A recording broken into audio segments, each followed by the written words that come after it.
player. It's all about whether or not he'll get the chances in this match and what he can do with them in terms of being effective in capitalising on them. David Alcaide then starts us off. Race to 9 once again. Yeah, and you talk about this break making some games more tactical, and maybe able to call out a couple better, but it's questionable when it comes to David Alcaide.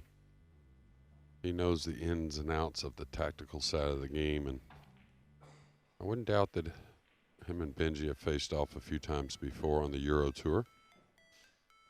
Well, Benji apparently has been keeping his own head-to-head record of matches against Alcaide, because he was saying they've met 4 times and it's 2 wins each. I wouldn't doubt it. And you know, we have several of the players, regulars from the GB9, actually Darren Appleton, who plays a bit of that as well, but Imran Majid. I don't think Mark Gray made the trip here, but another fine player and former Mosconi Cup winner for Team Europe. Plays quite a bit on the GB9.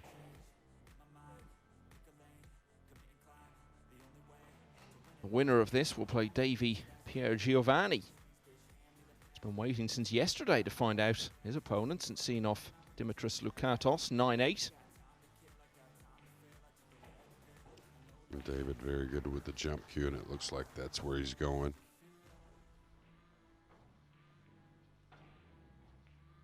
Not much of a jump on the 6, so he should be able to get a little draw on the cue ball, trying to get the cue ball across for the 2. Actually got a lot on the cue ball, and you can see right there. Looked confident when he went to go get the jump cue, and you could see why.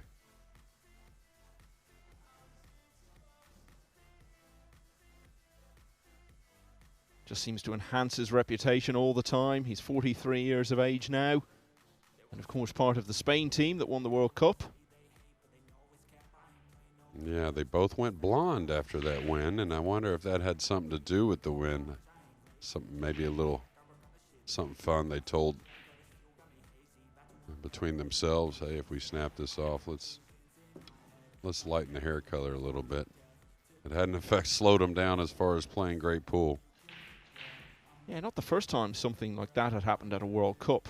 At the Football World Cup in 1998, the entire Romanian team, all 11 of them, came out. I think it was for a match against Tunisia. All of them had gone blonde. It was the strangest looking thing ever.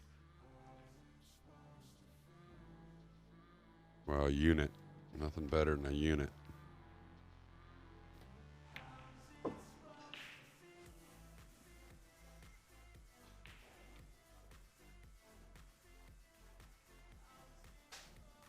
Done well in so many big events, but of course the one he's most associated with is the World Masters, which he's won on 2 occasions.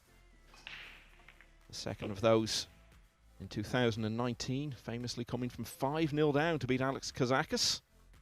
He's in action on the other main table at the moment. Yeah, I think even more famous from that match was the last shot of that match, the long rail bank on the 9. After a safety, you know, misposition on the 9 for Kazakis, and a little bit, you know, the players talk about should he have shot at it. A little questionable playing safe on the 9 in such a moment. Alex Kazakis definitely thinks he shouldn't have shot at it because he might still have won the match. Made up for it, of course, won it the next time it was staged a couple of years later.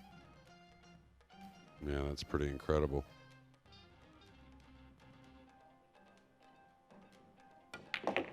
Well, you know you've made an impact on a sport when a shot is named after you, and now, of course, anytime we see someone play a shot like that, we say, oh, here he goes, he's trying the Alcaide. Yeah, I've watched that shot several times, and I watched David a lot. Right when he pulled the trigger, he liked it. Of course, right when the 9 was contacted, he liked it even more. Still looking for, you know, a little light here with the cue ball. So he's going to get a little thin, so now a decision. Probably just back and forth with the high ball. No reason to come behind the 8. But still looking for that really big title. I mean, of course, the European Open would be one of those, the UK, but you know the 2 we're talking about, the World Nineball or the US Open. Yeah, they've evolved as the two real standout events of the sport. Great to see the World Championship restored in the last couple of years to the sort of status that it really should have. There's a feeling it had lost a bit of its prestige in recent times.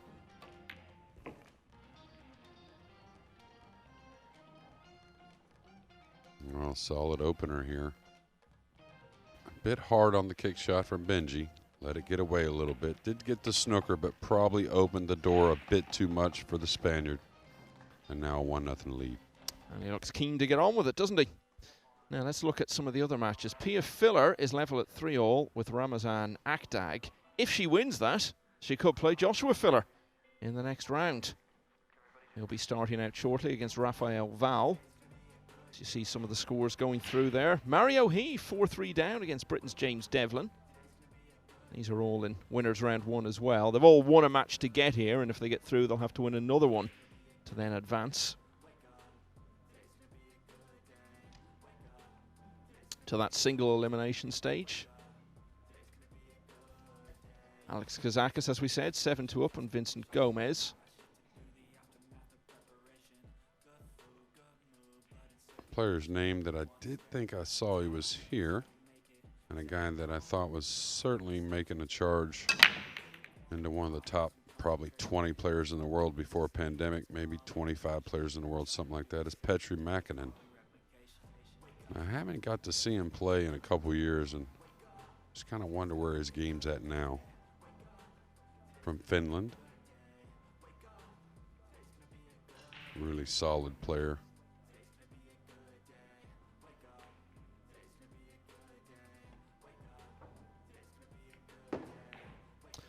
Benji Buckley, his domain really is the GB9 Tour, as we were saying. He's also been over to America and won some events there. Very small ones, but nevertheless, they take some winning. Florida State Open 10-ball champion a few years ago. Almost won it again the following year. He's been a winner on the Sunshine State Tour. And again, you have to be a decent player to win tournaments at that level. He's played a bit on the Euro Tour, as you said, Jeremy. And he has played in some of the very biggest events in the world and has won matches in them. Yeah, and around the States, the thing is, you know, you have some regional events that look like they could be a pro event really at times, but a lot of Filipino players that live in the U.S. and just a lot of great players around the U.S. anyways. And most of those type of events are going to carry, you know, 5 or 6 or 7 really good players. And Florida is definitely one of those states that does so.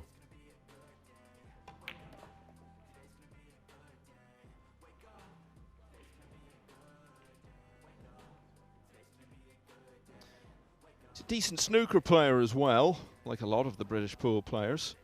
He played in the Q School a couple of years ago. That's the route that you basically take to get on to the main professional tour. It's so hard to come through. Now, he didn't get anywhere near making it onto the tour, but along the way, he did beat Mike Hallis, who, like Tony Drago, who we've seen today, was a World Snooker Championship quarter-finalist back in the 80s. He was also a ranking event winner. And he played Alfie Burden, who's a very accomplished player from London, took him to a decider. So decent Q Sports all-rounder.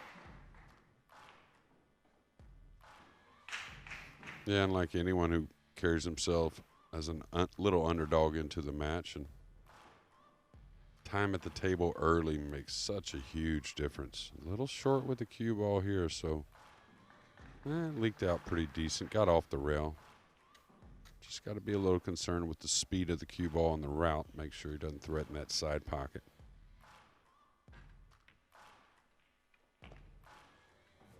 Oh, very nicely done. And Benji Buckley levels with David Alcaide at 1 apiece. Now, in losers round 2, Tony Drago is on the hill. Remember, it's only raised to 8 in that round. He's up against Niels Johanning, one of the home contingent, and he's leading 7-4. And Torsten Homan, in his hometown, has just taken the 6th rack to lead Antonis Braben of Cyprus by 4 racks to 2. So remember, if you get through that round and therefore get into losers round 3, that means you're then 2 wins away from a place in the single elimination stage.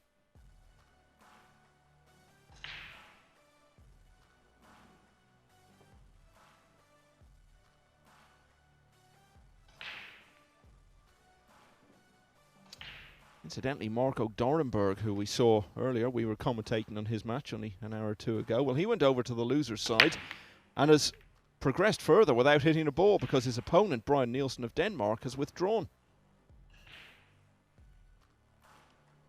Now I wonder, is that a player that did engage in a match and then withdrew? Or is it someone that just came from the one-loss side? I guess they had to have played a match to be that far on the one-loss side.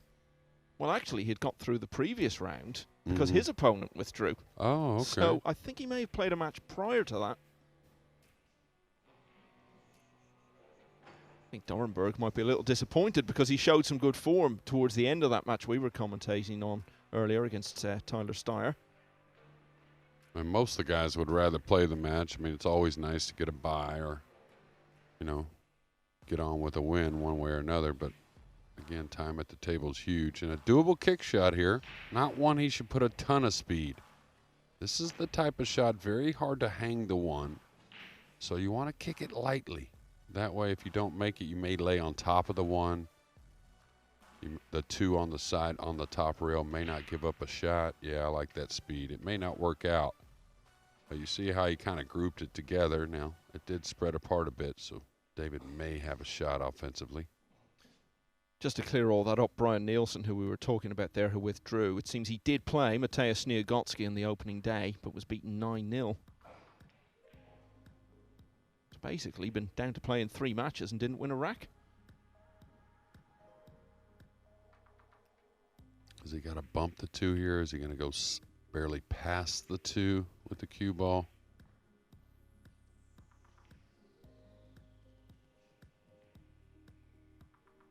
Pretty easy hit here on the 1.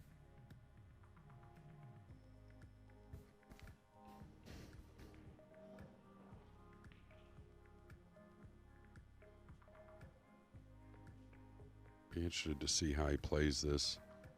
Hard to really predict a safety. Oh, he's got a piece of the 1 here. Just a little edge.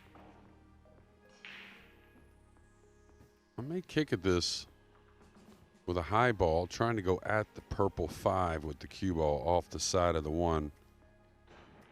Could pocket the 5. Could get him over the top of the 5. I think that some good things could happen. Of the 2, Buckley had the more comfortable win in the previous round. Came through the all-British clash with Adam Humphries 9-3, while Alcaide struggled to shake off his German opponent, Fabian Breuer, early on, but eventually did so at 9-6.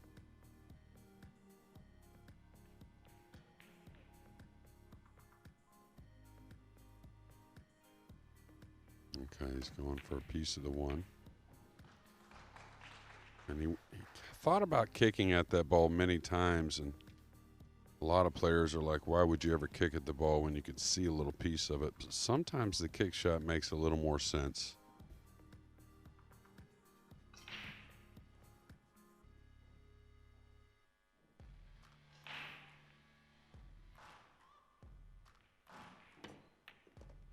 Now an open shot on the 1 and a fairly open table. Something that David doesn't make many mistakes from. This situation here, a little straight on the 2. So I don't know how close to the 3 he can get. It's another thing he does very well is make decisions when he's in a, you know, not so fun situation.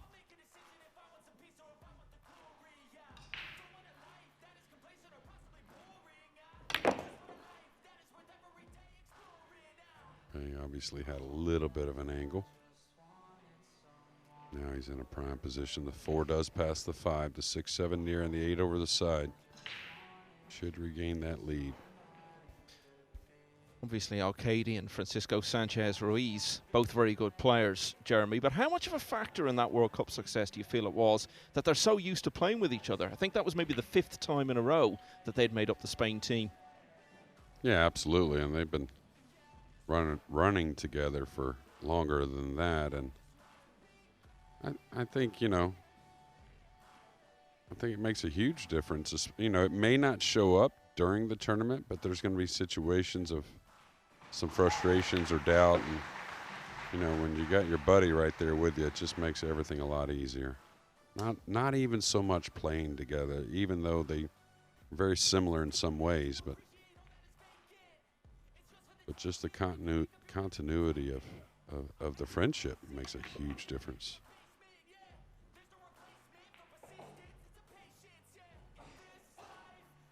It'd be interesting to see if he draws out of this. Could just stop the cue ball here. With the 8 so easy, I don't think I would go crazy here on this 6-ball shot. I might just stop and take the 7 in the other corner pocket.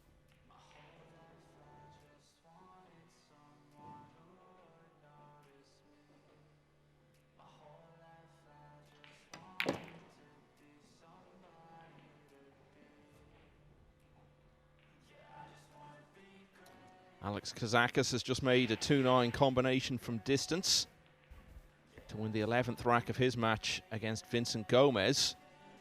He had lost 3 racks in a row prior to that. He's now on the hill at 8-3.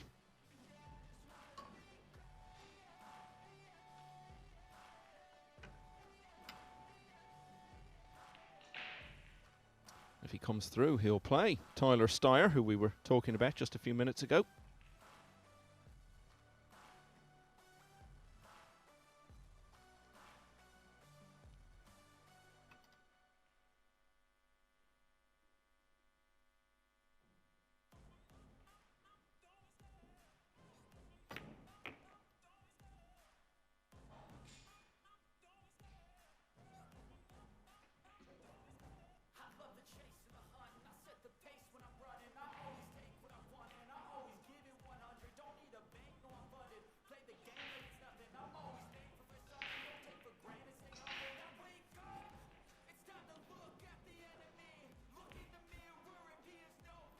A little thin here on the 8, but natural to the 9.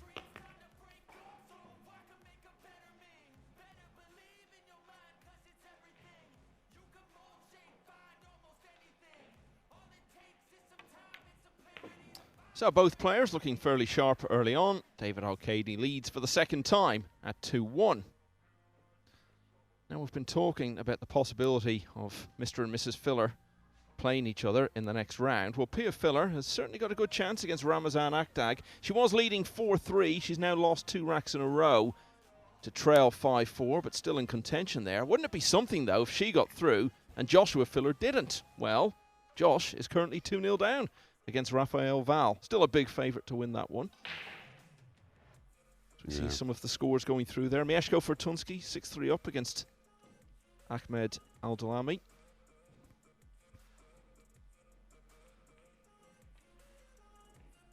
Mario He now leading 5-4 in his match against James Devlin.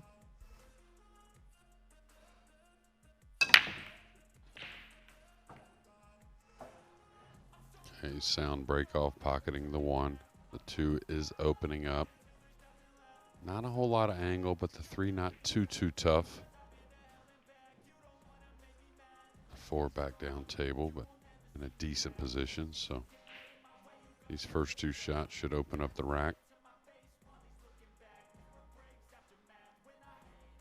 Tony Drago has won his match. It's now all over at 8-5 against Niels Johanning, so he's 2 matches away on the loser's side from getting to the single elimination stage. And Torsten Homan, who's also on the loser's side in his hometown, now 5-2 up on Antonis Braben of Cyprus.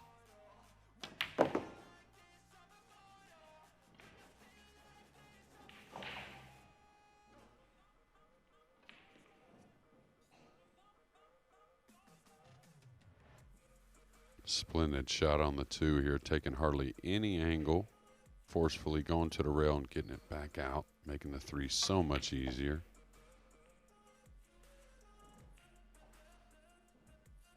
And that first shot on the 2, of course, made the 3 a little easier, but it was a lot more about getting easy position on the 4. That's why he took a little chance, put some steam into the stroke on the 2 ball.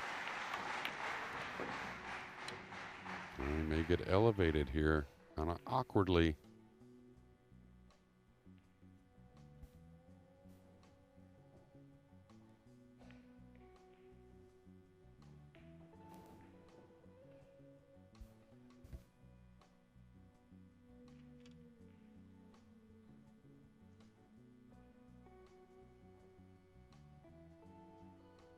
And shooting beside a ball sometimes, to me, can be as awkward as shooting over a ball.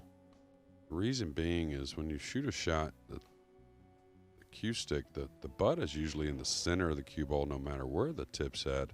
Sometimes you can squirt the ball oddly and get just enough to make it a somewhat routine there. One of the great strengths of David Alcaide that I would say from watching him over the years, Jeremy, he misses very little that you don't expect him to. You know what I mean? He very rarely throws in that shock miss along the way. Yeah, shank, you might say, from a player of that caliber. And probably, you know, that goes along with another thing that a lot of the players label him, that he's kind of risen above in a sense, but he's been one of the most consistent players, that he just doesn't vary that much. But now he also has that high gear that a lot of the other players, you know, had a little bit before him. You know, Ruiz, I think, is the opposite, even though they're the same in a sense now, where Ruiz had the high gear, but maybe not quite the consistency. And now he's got them both. So dangerous couple here, the Spaniards. Yeah, definitely. And their respective results over recent years would bear out what you're saying. David Alcaide having to fight hard to be the top dog in Spanish pool these days. But he's off to a fine start here, playing very nicely. And an ideal rack there to lead by 3-1. Joshua Filler is 3-0 down now against Rafael Val, so that's one very much worth keeping an eye on.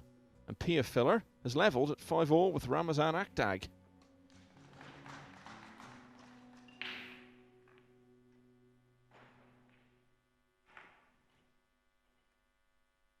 Back over on the loser side, Mickey Krause 2-0 up on the British player Graham Hamilton.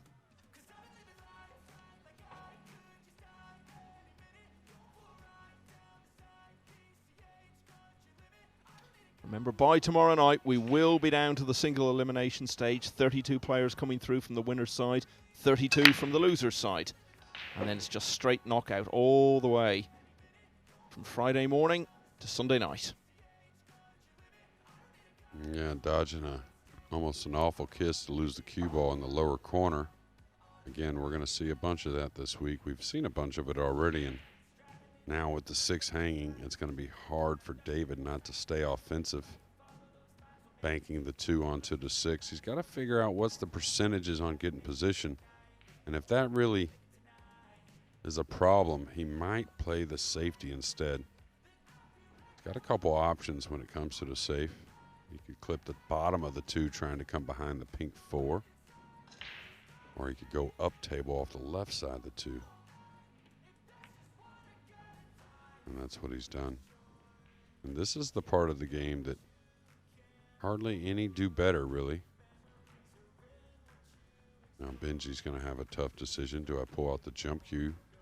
He's got a nice 2-rail kick to come underneath the 2. Could actually play it with some speed trying to pocket the 6.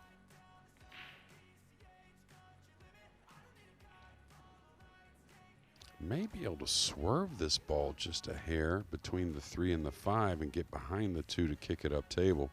It's actually not a bad shot.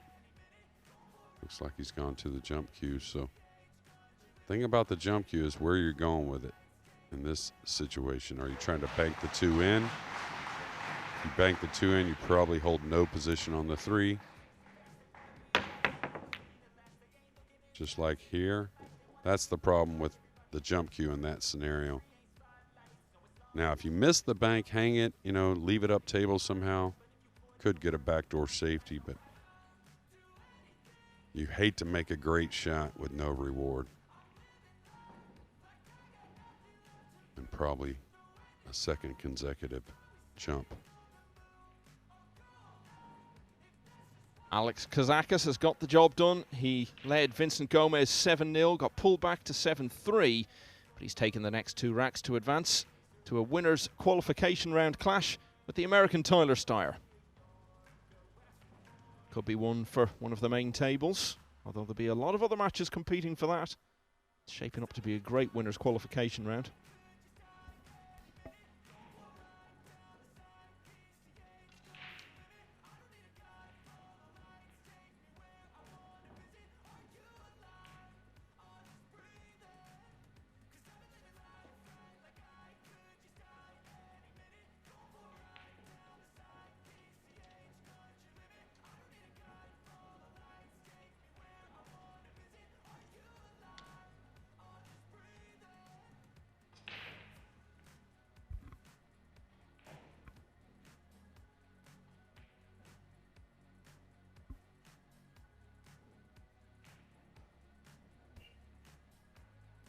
Possible scratch off both sides of the 3. Another bank. Pretty good effort. Yeah, he wasn't far away at all, and as you say, it was a pretty good effort, so he deserved a decent outcome, and it looks like he's had it. Now, we're hearing a lot of big cheers coming from down on the floor there, and I think they may well be for Rafael Val, who's now leading Joshua Filler 4-0. Now, they used to play each other a lot as juniors, and Val beat him quite frequently. Then he went off into a different career in finance and accountancy. He's certainly getting his sums right today. His dad actually coached Filler around the time that he won the World Championship. Well, David playing well and getting a few rolls behind it. Yeah, I don't know the young man that's playing Filler. Sure like to see him play a little bit. And there's another cheer, so not sure it could be another beat on his side.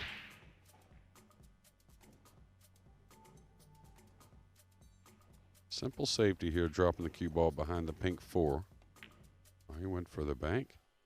He's going to pocket the 6, but he's not going to like the situation and loses the cue ball also, Michael. Yeah, likes it even less now, doesn't he? And as we've said, David Alcaide tends to do the simple things very efficiently. It's looking pretty ominous for another rack here.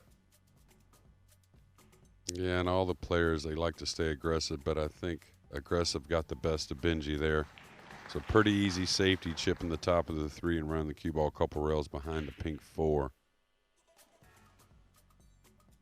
Is he drawn to the backside? Is he just sliding down between the 8 and 4? Yeah, smart shot.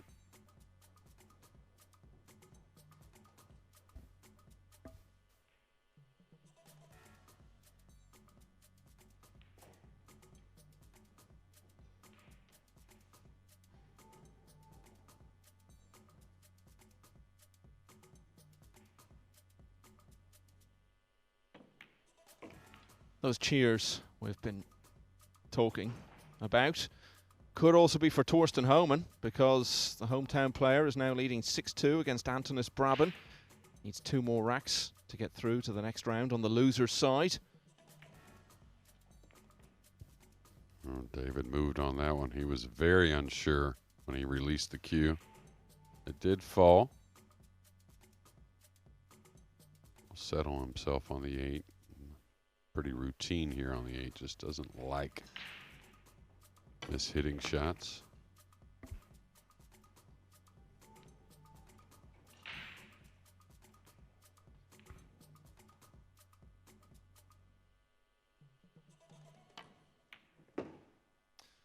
David Alcaide is starting to pull away now. That's 3 in a row. Benji Buckley coming into this was a player we looked at and said he's got a chance against Alcaide. He's beaten him a couple of times in the past. Now all that still holds, but he can't let this lead of Alcaide's get much bigger if he's to retain those possibilities. So 4-1 there. You were talking about Petri Mäkinen earlier. Just looking ahead to winners qualification. He's going to be playing Thomas Kaplan in that. So many good matchups coming up in that round when we get to it. Torsten Homan now on the hill in round 2 on the loser's side, leading 7-2 against Antonis Brabin.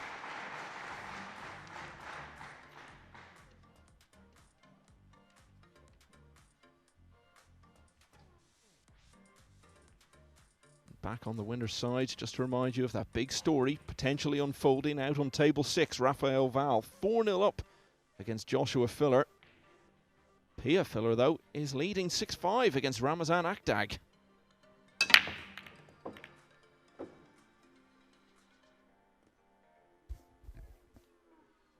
Very successful break, not to come away with a shot. He's made 3 balls on the break, which I think is the most I've seen so far.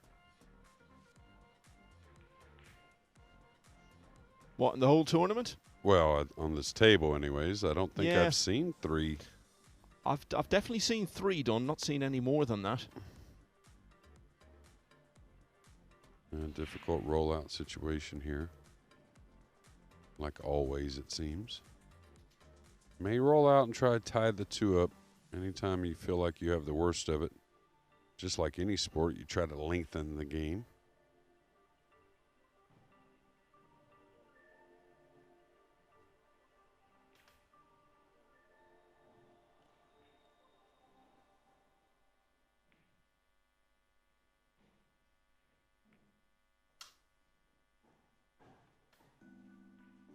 Update from table 6. Joshua Filler 0, Rafael Val 5. He's now more than halfway to victory before Filler's even registered. Well, you kind of got to believe he's sitting Filler down in the chair a lot, right? Now, this is a shot he can attack on and naturally come towards the 2 and the 7 with the cue ball. Nice shot. Got a little bump. Yeah, I don't know if it was enough. There is a combination there, and I think he probably should attack on it, take a chance. The 7 will slide a bit up that side rail.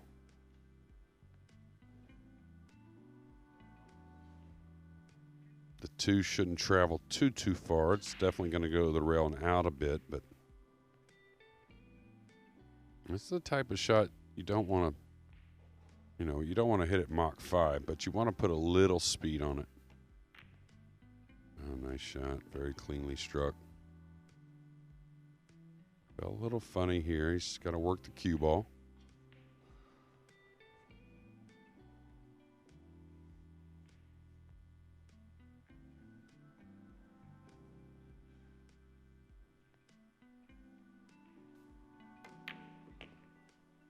That looks a little light. And a little let up on the swing, and I don't know if he can afford the cut shot. Maybe a cross corner bank.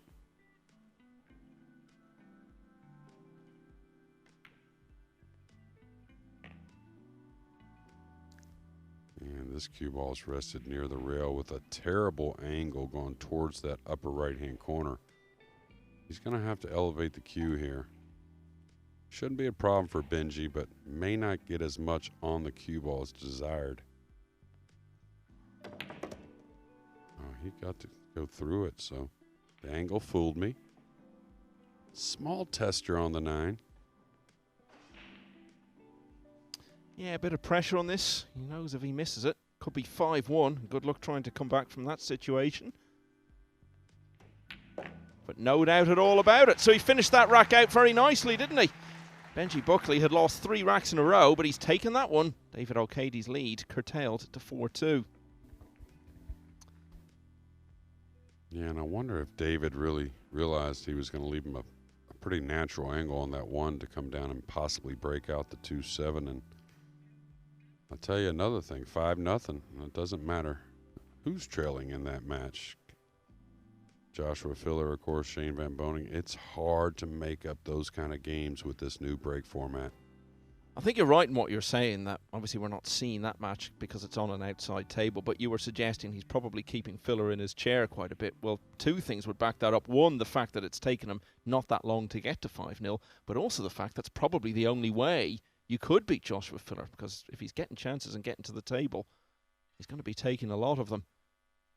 So 5-0 in that one. Pia Filler, though, now leading 7-5 against Ramazan Akdag.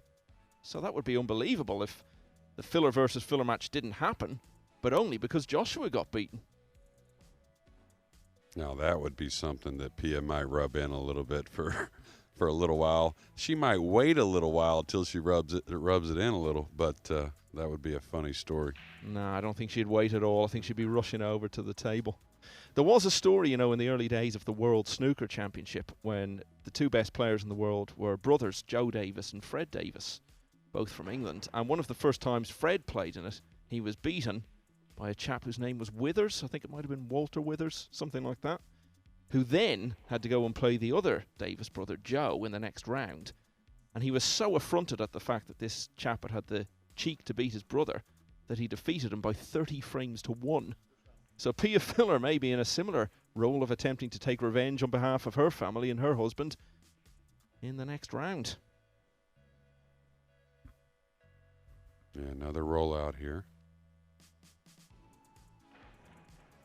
Cue ball usually near a rail when these players are rolling out. This is a little difficult. This isn't easy with the 6 over the side, the 3 over the corner. Easy to leave some type of kiss shot or combination. I'm not sure where David's going with this. I might give this up, yeah.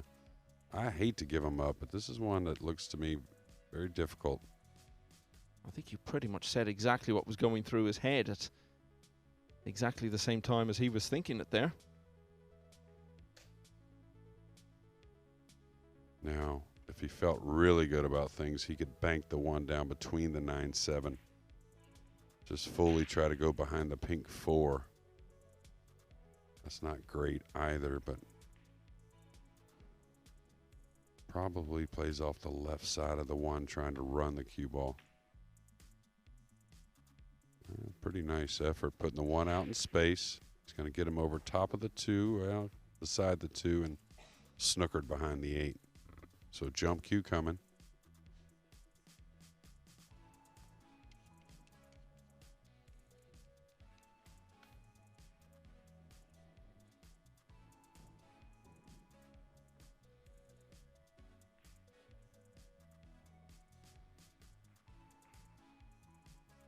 And I'll tell you another thing that this break format might end up doing, and I hope it does. It may bring some players out of the woodworks, Michael. There's going to be some players that are going to say to themselves, now I don't mind traveling because I know I'm going to get to play. You know, I'm not going to go across the halfway around the world or even across country and not get to shoot for my money, right? So, in fact, I'm kind of one of those guys in a sense. I don't think of it that way, but this type of format does kind of suit my game a little bit, a little more tactical at times. So, well, you did say to me when we were in London back in May that you were thinking you might play in the US Open this year. So is that the plan? Yeah, it is. Now Benji, rewarded with a ball in hand, gets to cut this lead. Someone else who has made some inroads is Joshua Filler. He's finally registered on the scoreboard, but 5-1 down against Rafael Val. Just a few matches left to complete in this round. Anyone who comes through it will then be 1 win away from the single elimination stage. Could have got a little more out of the cue ball there. He's going to have to shoot the 4 from a little distance between the 7 and 9. Good thing is he doesn't really have to do much with the cue ball. You can see the 6 hanging.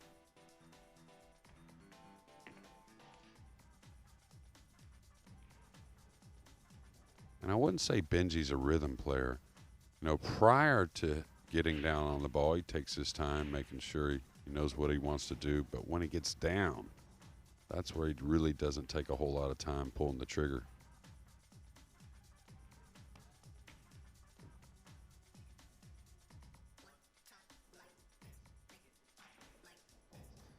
I think he'll feel he's flying the flag a bit for the GB9 scene.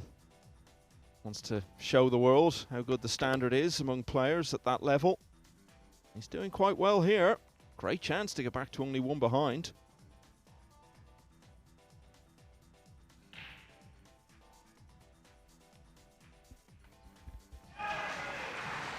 Yeah, that shot after that rollout in what was, I believe, game number 6 it was? Yeah, that 1 ball where he cut the 1 in and came down and broke out the 2-7 to get himself going in this match. That was a huge shot. Another big cheer from down in the arena. Yeah, that may have been for Torsten Homan on home ground. He's beaten Antonis Brabant of Cyprus 8-2.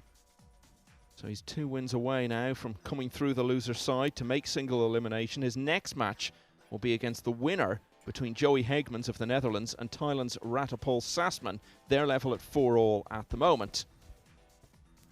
So Benji Buckley just 1 behind here now. 2 racks in a row for him.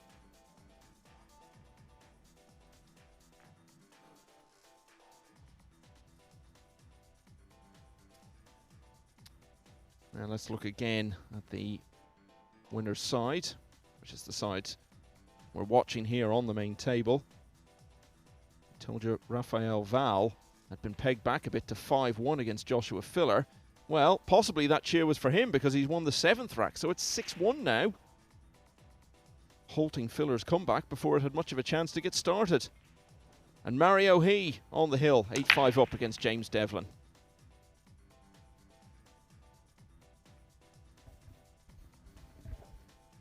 Yeah, that's that thinner hit on the one that just doesn't open the rack quite as much. Saw some clusters here, and anytime you have groups of balls near the lowest numbered ball, which would be the 2 here, makes for the most difficult kinds of rollouts because the safeties are so easy. So I wouldn't doubt he takes the kick on here, really. Although he's won a couple games tactically.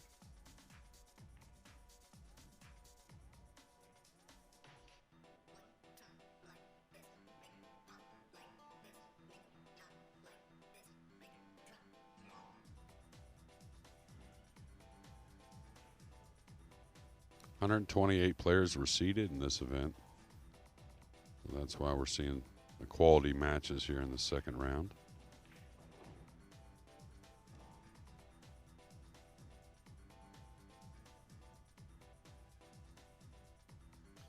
Just returning to the Fuller situation, we've been talking about the possibility of them meeting in the next round on the winner's side. Well, if they both end up on the loser's side, which is a possibility because Josh is behind and Pia's got a narrow lead, if they then both won their next matches, they would play on the loser's side, which would, I think from our point of view, be even more tasty because one of them would then be eliminating the other altogether. Eshko Fortunsky closed it out at 9-3 against Ahmed Al-Dulaimi. Not sure we'd given you that result, but we can confirm Fortunsky's through. And this is the second push-out pass by David. First one, Benji made a very nice shot to get the snooker and get another game on his side. So the 2 does pass, I believe, the 4-5. Don't know if he'll really attack. It's pretty tight, but not sure where he's going to go with this. And I think David thought the same thing. Didn't really see anything cut and dry.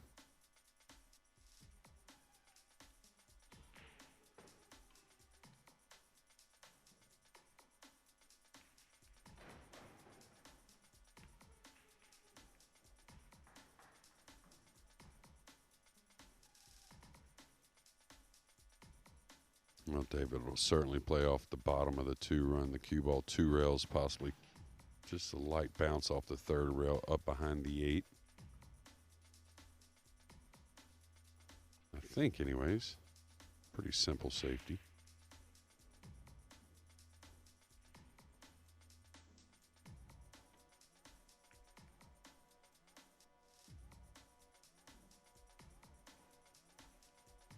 Good speed control. You'd like to kick up to the top rail here, but the 6 is a big ball.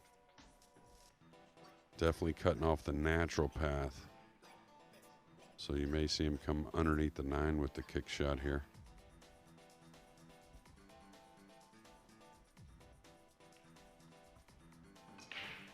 Another winner to report is Mario He, the experienced Austrian.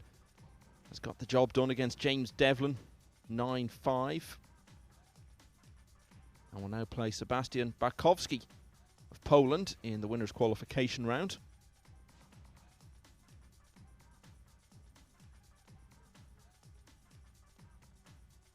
Really nice kick shot there from Benji, and he's fighting, I'll tell you.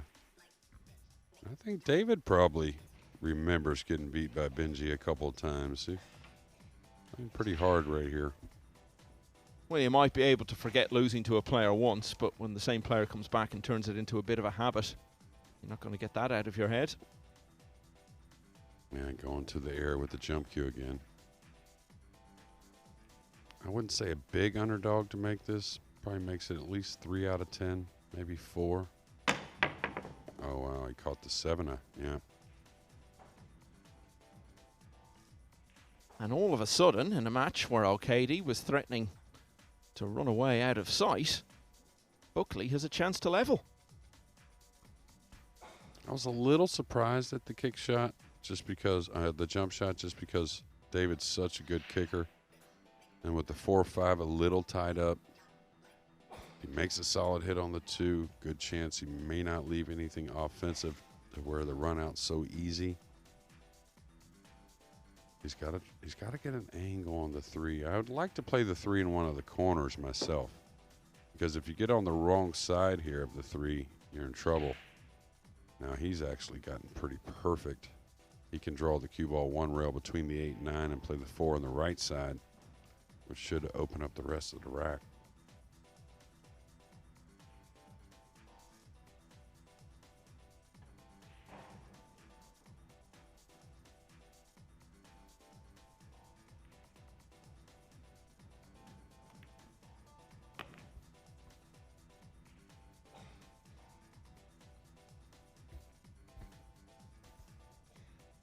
Got a little bit of an angle. He wanted to fall much straighter on the pink 4, and I think now he's going to have to follow through and bump the 5 a bit.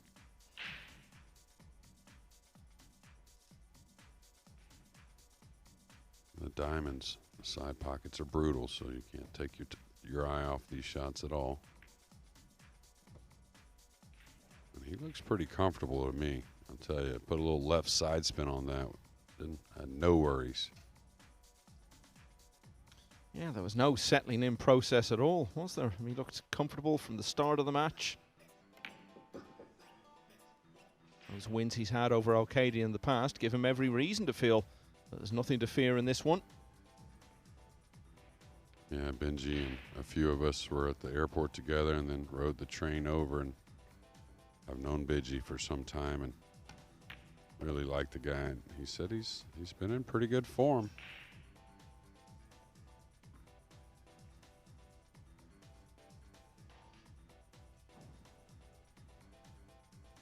Which I don't think it hurt a lot of these players having the Euro Tour right before GB9 this past weekend as well. So going from competition to competition. So 2 of the stars of the European team, which retained the Mosconi Cup in London last December. In a spot of bother here, Joshua Filler got all sorts of problems against Rafael Val at 6-1 down, as we've said, but David Alcaide is in a real contest himself. He was 4-1 up against Benji Buckley, but his lead has been wiped away. It's now 4 each. We don't have timeouts. No, if you need toilet, go toilet. Well, we don't have timeouts. You can only go toilet. Yeah, it's all right. Yeah, they're discussing the timeout, and it's interesting to me that a player can take a timeout on the other player's inning. That, to me, I thought used to be a lot of the rules we played when I played many professional tournaments is you had to take the timeout on your inning, and it had to be in between games most of the time. Yeah, he was discussing the matter there with Desislava Bojalova, referee.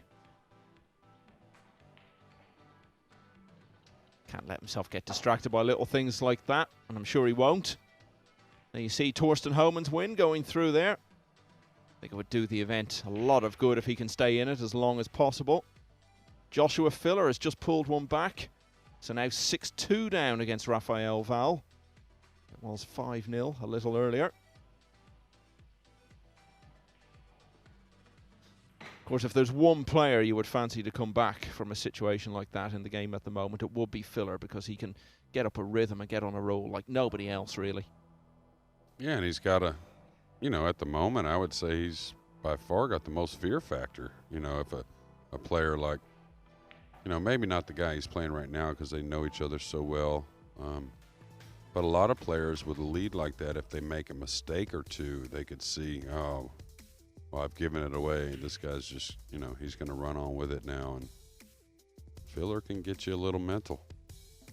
We're talking there about Torsten Homan and this event being staged in his hometown, and these are some of the images of Fulda. We're right beside the town centre here. You basically come out of the venue, walk through the train station, and there you are. And lots of lovely outdoor restaurants and nice, quiet, relaxed ambience about the place.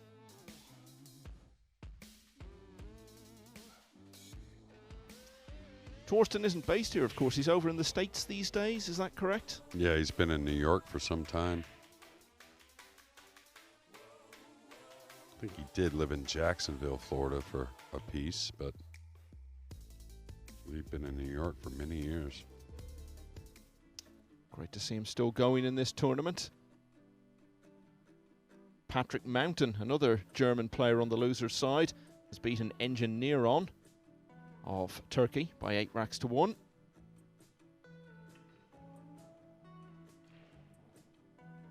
Why is there this tradition in pool, Jeremy, of having the second chance, having the loser's side? Because it is unusual in sport. So why did that tradition develop in pool, do you know?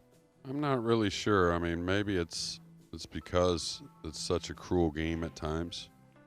It's easy to go and not get a shot, or to be honest with you, a lot of times outplay your opponent and the balls just don't agree. And, you know, it's not severely that you outplay your opponent and get beat, but sometimes you take the stats on it. You could see one guy played a little better than the other, but, you know, the pool balls just didn't agree with him at that moment. But maybe also the fact that a lot of events are largely funded by entry fees. It's to make it more attractive, maybe, to get players to sign up. Could that be part of it? Yeah, and I think if the sport keeps heading in the direction it's heading in, I think the entry fees are actually going to go down and the purses are actually going to rise, and, you know, things may change as far as that double elimination format. I think there's a few different formats you could toy with. I think all of us like the single elimination at some point. Well, that's the great thing about the format this week. By the time we get down to 64 players, Friday morning, it will just be straight knockout from that point on. So the drama kicks in at a very early stage. But a bit of drama going on here. Benji Buckley, from 4-1 down, has levelled. Now looking to lead for the first time in the match. Yeah, and this is another one of those scenarios. Even if he is a makeable ball here, does it really make sense? Or do you just kick behind this, knock this 2 ball down below the 6? He's overhit this again. So a couple of those kicks from behind that are pretty routine kicks for these top players have gotten away from Benji.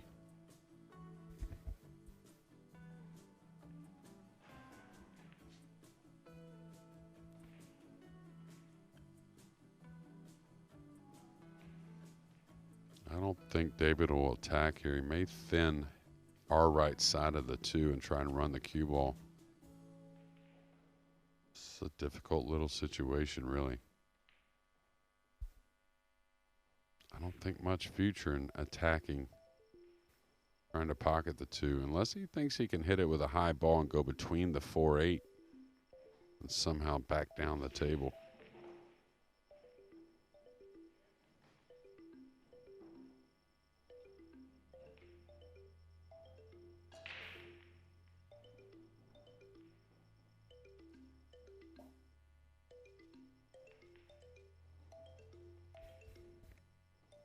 See a little hand gesture there. Just doesn't see much rewarding, and I kind of agree. Could just bank the 2 down between the 3-4 and follow down here to the bottom rail. Containing shot.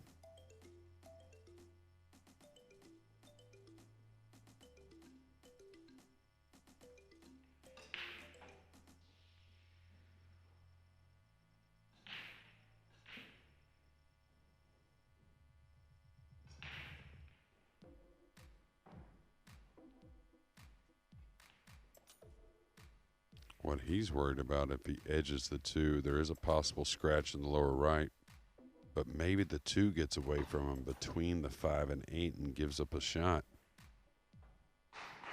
The more I look at it, I may just bank the 2 fully down back where he's standing now. Just kind of take my medicine. If Benji pulls off a great shot from there, he just pulls off a great shot. Looks like he's going behind the 5. Pretty nice touch. Very nice touch.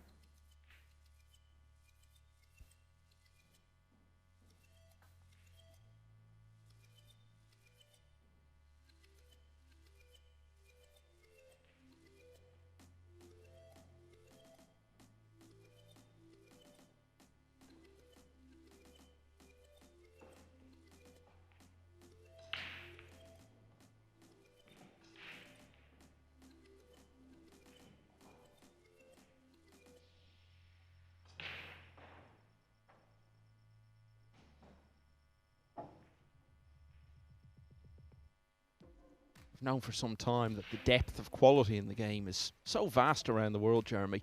I think with these big field, televised, open events, we're seeing it's probably even deeper than we thought, because we're seeing guys like Benji Buckley come out and play as well as he is. Yeah, and I think as it moves on, you're going to see more and more great players developing. You know, just think not only what these tournaments being televised, bigger purses, but just like players like David Alcaide, what's he done for pool in Spain? And probably one day he's going to look back and say, I was the guy who got it started. First Spanish player ever to play in the Mosconi Cup. That was in 2006.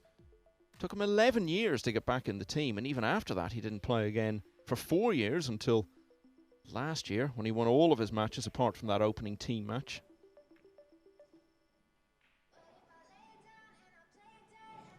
It looks like he's done all right here. Maybe left a little bit of a gap between the 9 and 4. I don't think the 3's a problem.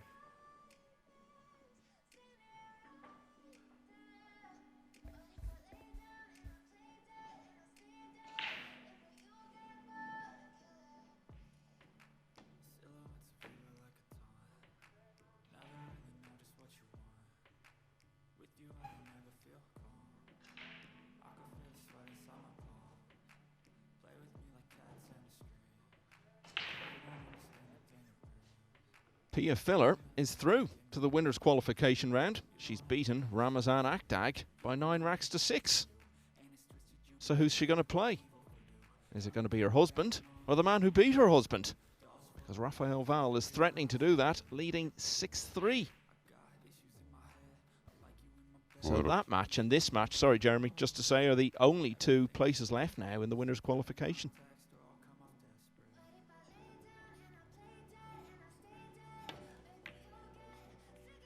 What a shot this was. He made that look easy, even though the 2 may get up for a little bit of a jump shot here. They're squeezing, you know, and these last several years of pool, professional pool especially, even more so, these types of games are far and few between where the guys really battle tactically over and over, back and forth, and now we're going to see a lot more of that, and I think fans appreciate that. Well, you had an epic rack against Alcaide in the Mosconi. It seemed to go on forever, but it was wonderful stuff. The privilege of being in the commentary box for that one. I almost wish I was in there with you, but not really. But I wouldn't change much.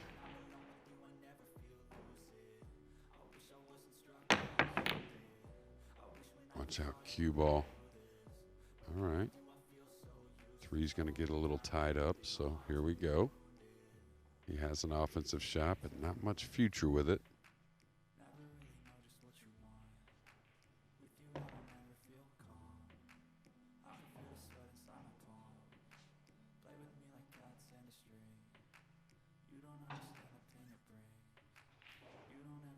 Yeah, does he try to edge the 2 and run the cue ball some way? I think that's probably the shot. He's trying to see if he can play the 2 and get position on the 3 to play safe. I think eventually we're going to see him come off the right side of the 2 and just come to the end rail, off the side rail.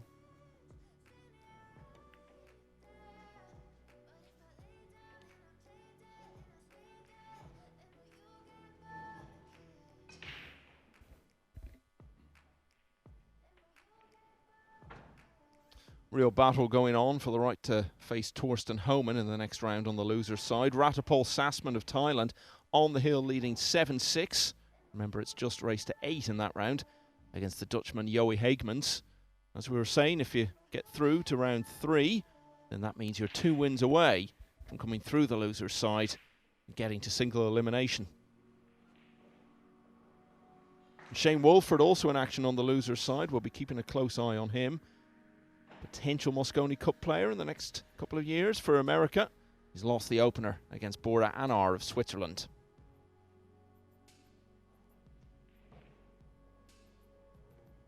Yeah, and that's his 3rd match of the day. Won his first, lost his second. I wonder if his cues have shown up. All right. Made a pretty nice jump shot there. Not sure what the cue wall's doing just yet. Is going to get a piece of the 3, but nothing makeable.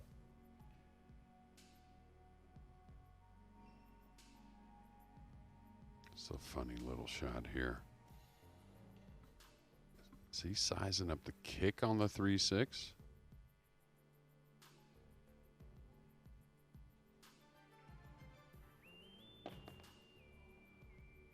If he plays off the 3 directly, it's going to be hard to get safe, and he could certainly end up getting a double kiss on the cue ball trying to play safe. So it looks like he's going after this kick shot.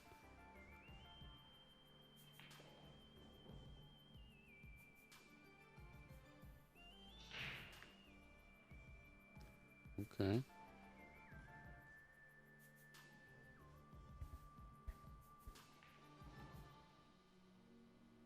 Well, David, sometimes, now this isn't something he would do very often, but sometimes after you have a tactical battle and you really not are winning it, meaning you're playing the safeties, but it's just not getting you a shot, sometimes you may go offensive in a position that you normally wouldn't.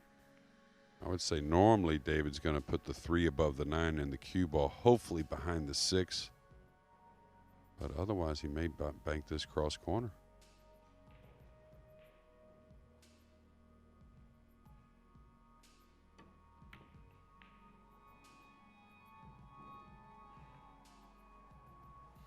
He's given up a piece of the 3, I believe, and a pocket.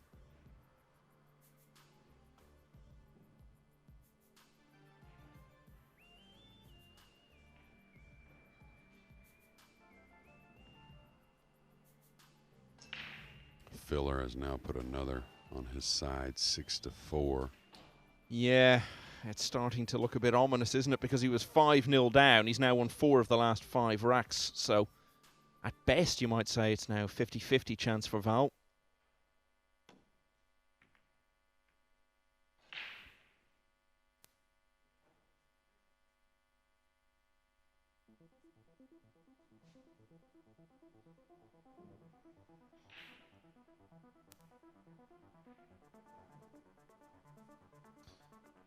I think we're going to try and take a look in on that Joshua Filler match.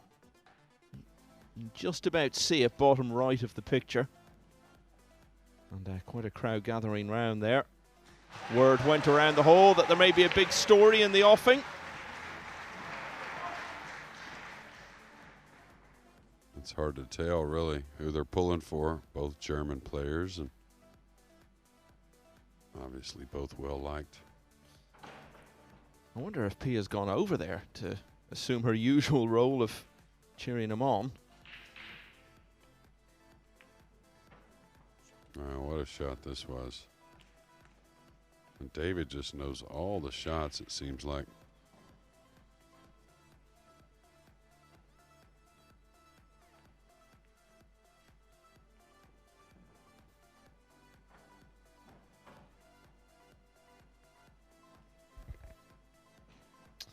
Well, that cheer seems to have been for Rafael Val, because it's now 7-4. And okay, Filler's made a bit of a comeback there, and you're looking at it now and thinking maybe he might just run out of time. It might prove to be too much to turn around. Val only needs 2 more racks. And he must only have a sliver of the 8 to go over, because he's awfully close to that 8 ball to pull out the jump cue here. Only thing I think he could play is a cross corner bank, but when you're close to it, you don't get much power on the cue ball. Almost has to land really close to the 3, I think. Yeah, it was some worry. Well, Alcaide has lost his grip on this match, hasn't he? He was 4-1 up. Buckley, bit by bit, has pegged him back to 4-all. This has been a long rack, but this is what it's all been about for Alcaide, waiting for the moment. He's got a genuine chance to reassert his authority here. Position on the 5 is important, so I would shoot the 3 by the 7. Anytime you can follow your ball, your accuracy is usually going to be better than drawing the cue ball.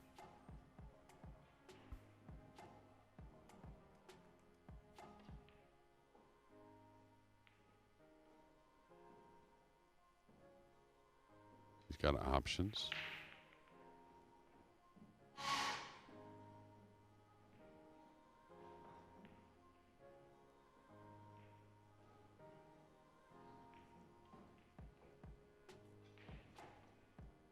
Now it looks like he's going to come down for the 4 on the side. If that's the case, that would make a little more sense to shoot the 3 in the lower left. I still like the 3 in the other pocket. Yeah, I like it by the 7. Just feel like your speed control is going to be better.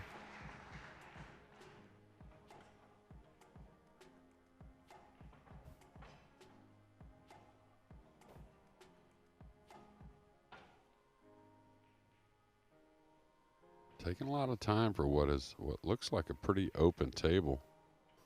You trying to do a little more than, is he trying to bump the purple 5 some kind of way? I wouldn't think so.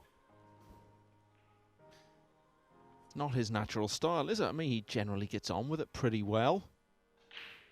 Sometimes when you don't have a shot clock, you can start overthinking it, and you can see there he's moved the cue ball a couple of times. It's like he's looking for the absolute perfect spot to get it in. Yeah, that looked fairly routine to me, and with such an open center of the table, he can handle a lot of places on the 5. That just tells me he's very concerned in this match. This ball's drawn quite a bit. Now he's got to elevate the cue a little. Maybe he can just roll this and get above the 6. I thought maybe he goes into the 6, but I think the camera's fooling me.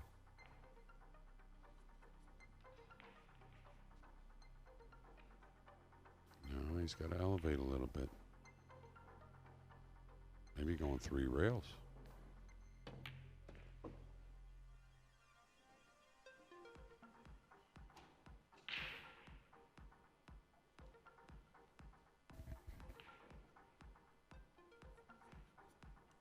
No real bad place to get on the 7, really. Just stay away from extreme. Don't want to get super thin on the 7 at all. This is fine. You can go right around the 8. May just pinch it back. He's gotten straight enough that he doesn't really have to use many rails to work the cue ball.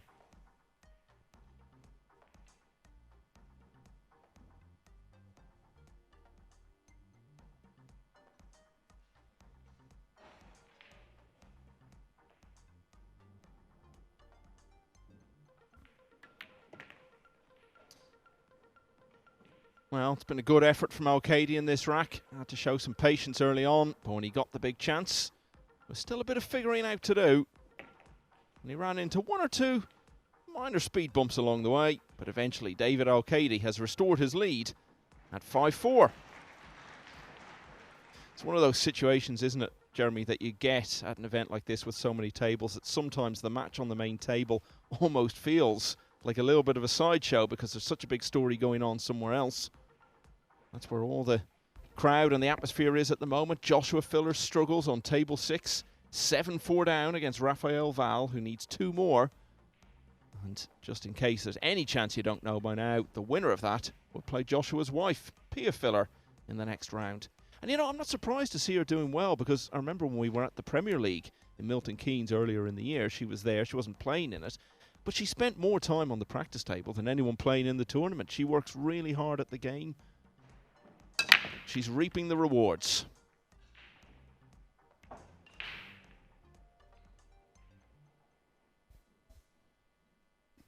Yeah, and you know, Josh has been a top player now for some probably 5 or 6, 7 years maybe, but you know, Pia wasn't at that rank, you know, and now she's slowly creeping up into one of the better female players in the world. That sounded like that lead may be extended.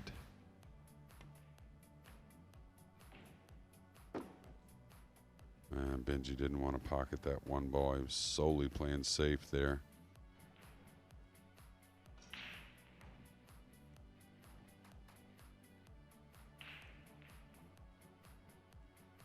It's, you know, if anyone can get mentally in Josh's head, maybe someone that used to beat him as a junior a bit.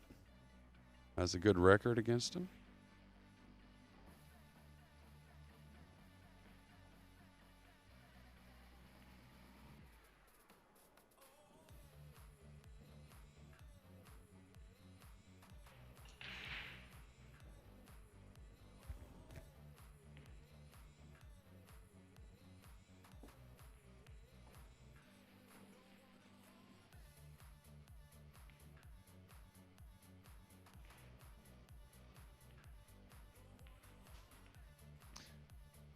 Well, that cheer was for Rafael Val. He's on the hill now at 8-4 against Joshua Filler. And I think he's got the bulk of the support because we're hearing cheers for him that we're not hearing for Filler. The cheers for him are definitely louder. And what a story that would be. When we looked at the possibility of the Fillers playing each other, the last thing we thought was that it wouldn't happen because Joshua got beaten, but unless he can win 5 racks in a row, that's the way it's going to turn out. Yeah, and if there's some, you know, German fans that are on the fence, like myself, for instance, I tend to lean towards the underdog if I'm on the fence watching any kind of sporting event, game, scenario. I think a lot of people are like that.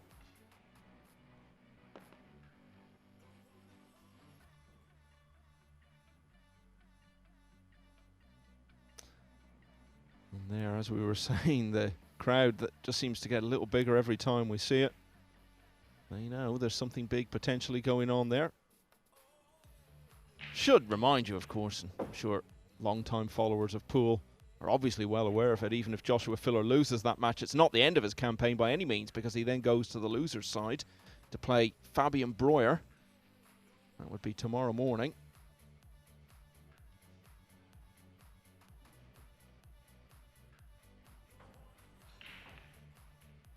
Well, back in our match, a big miss hit on a 2-ball. He did fluke it in off another ball, but consequently lost the cue ball.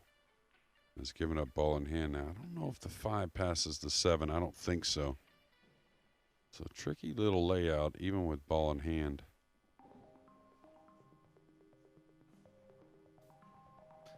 Mickey Kraus of Denmark has beaten British player Graham Hamilton 8-3.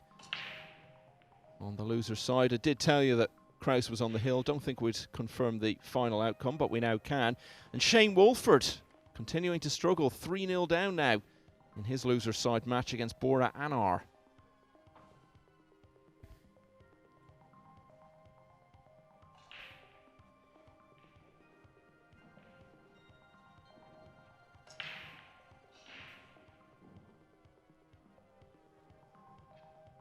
Yeah, if there's any question, I wouldn't fool with this 5 by the 7. Not too tough of a combination, and not too tough to draw shape on the 5 after pocketing the combo. And he's definitely playing the combination now. Don't want to shoot to a portion of the pocket with such a cut.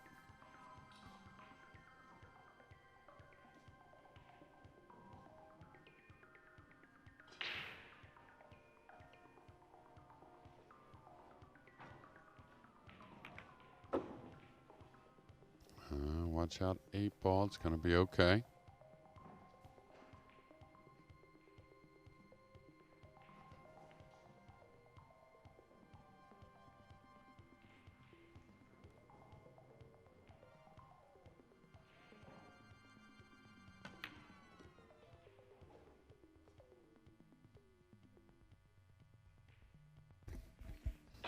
Falling on the rail here, so this may limit his options to playing the 8 in the right side near the 9. And that's not a problem, but if he falls a little funny and he has to put some speed on the 8 going into the side, that could make for a missable ball.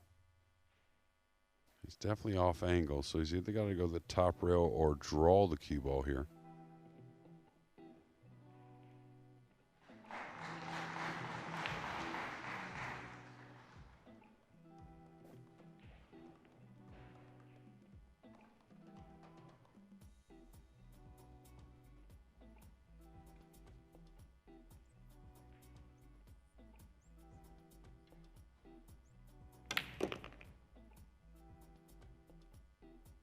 pretty nifty shot, and not one you shoot very often, drawing the ball to come backwards, but then adding right spin to try and promote movement of the cue ball back across.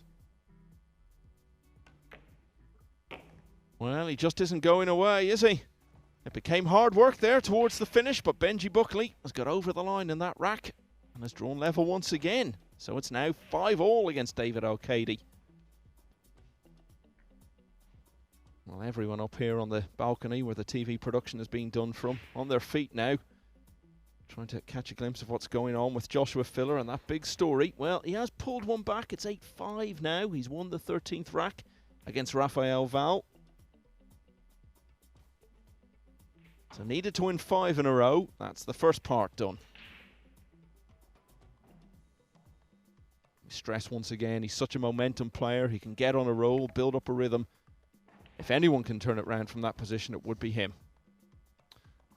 So that and this, the only 2 matches still going on in this round. They're playing for places in winners' qualification. And Benji Buckley still has every chance of getting there. Yeah, don't know if he's going to get a shot at this 2-bar or not. And I think he does have a sliver of the 2, but the 4's gotten in just the way where I don't know if he can go offensive at all.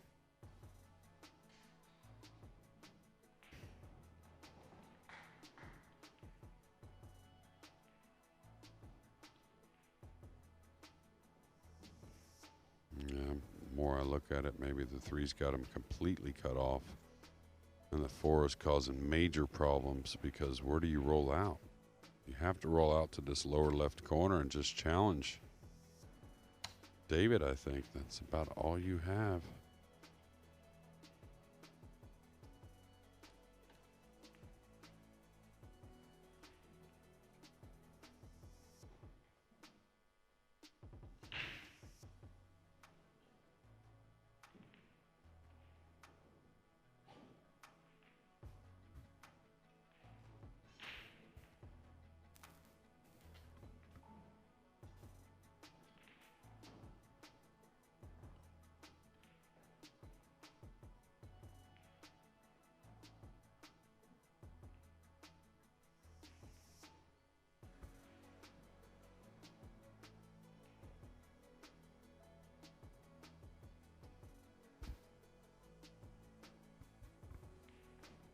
I guess if you could get to the upper left corner with the cue ball, that's not terrible. He's got to make another tough shot from there.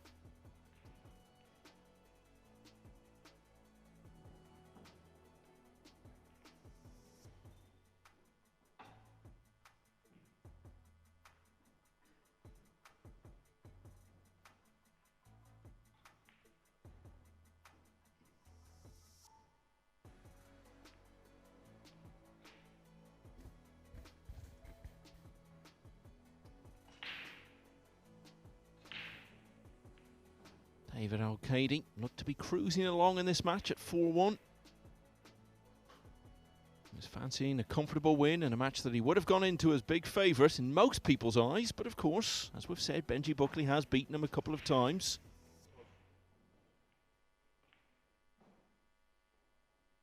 I guess he's got a little piece of the 2, so I don't think he can pocket the 4, though. Okay, he did call rollout. Trying to go up table with the cue ball, and he should get this back, I would think anyways. I think the 8's a complete snooker. Now the 2-3 is not the most terrible thing to kick at. Pretty smart trying to rearrange the balls a little bit here, Michael. I mean, the way they sat, he was a huge underdog, and now he's at least giving himself a decent kick shot.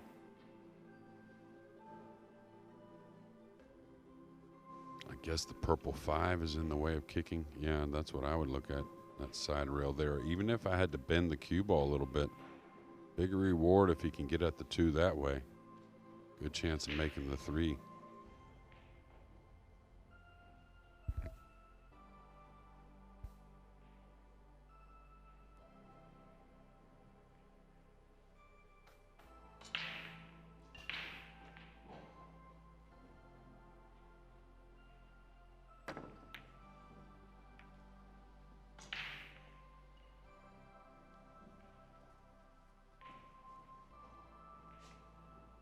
So what kind of a result and an outcome has he had there, Jeremy? Well, considering, I mean, David, if he does go offensive, has got to make a nice cross-side bank. So all things considered, he's probably pretty happy with it. He may go for the bank here just because the safety's pretty touchy.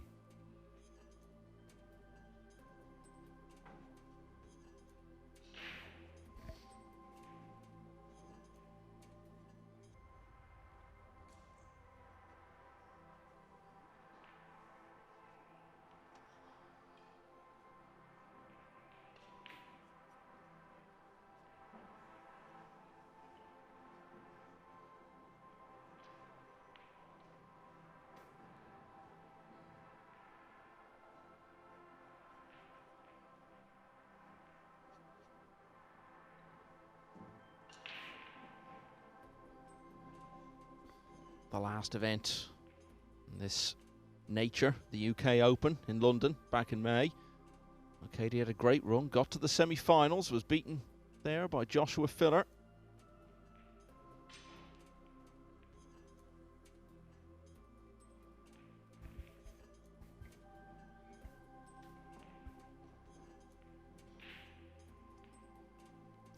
Taking a lot of time again, just I guess making sure he's not overlooking something. Now he's sizing up, where can I play the cue ball on the bank that may offer a safety just in case I miss it? But a lot of times you miss the bank more often when you're trying to play the two-way a bit more, and you can't really predict where the object ball is entirely going, and I think he's given up a little bit of a look. I think he should have just all in all went all out for that shot. Is that a case, again, where if the shot clock had been in operation, he might have done exactly that, but had the time to start seeing other possibilities? Yeah, absolutely.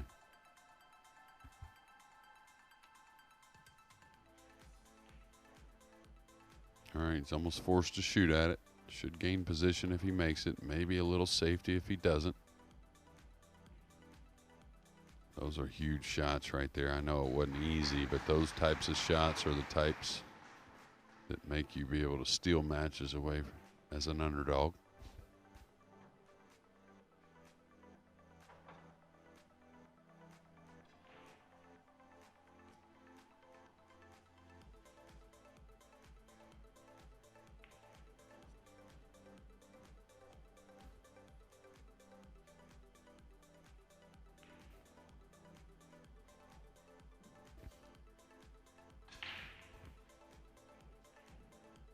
Should bank the 2 just right of the 6 and play the cue ball behind the pink 4.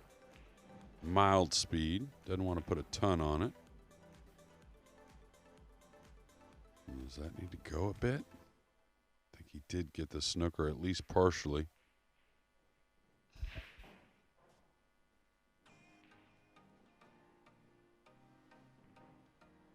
I think Benji may have a cut shot in the corner here.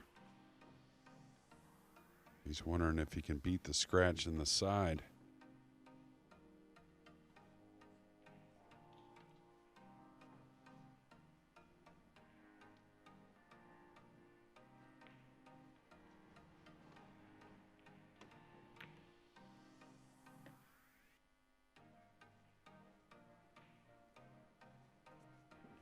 You were talking a few moments ago, Jeremy, about stealing matches away as an underdog. Joshua Filler certainly wasn't in that category before the start against Rafael Val, but he may yet steal it away because he was 8-4 down, needed to win the last 5 racks. Well, he's now got 2 of them. He's closed it to 8-6.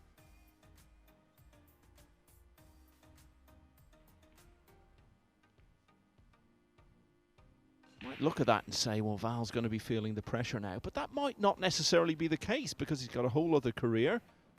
Wouldn't have come in with massive expectations. Nice, fluked the 3, and that's a couple times that David has hit a ball quite a bit off. I know that wasn't easy elevating the cue, but that really didn't threaten the pocket too much. And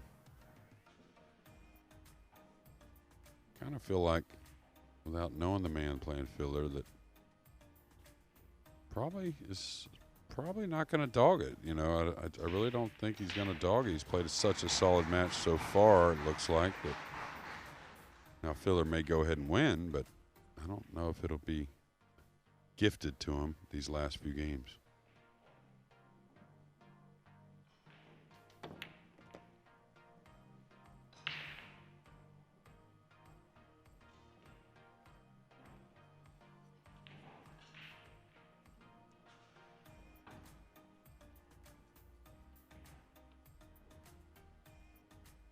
And Joshua Filler's got another one back now, so it's 8-7. He now trails Rafael Val.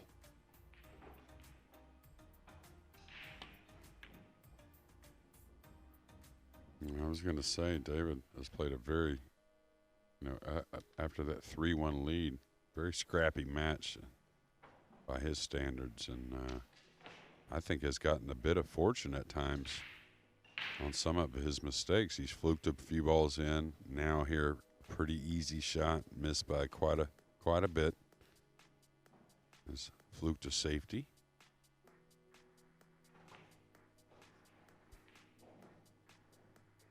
Watch out here, may get a little 9-ball action.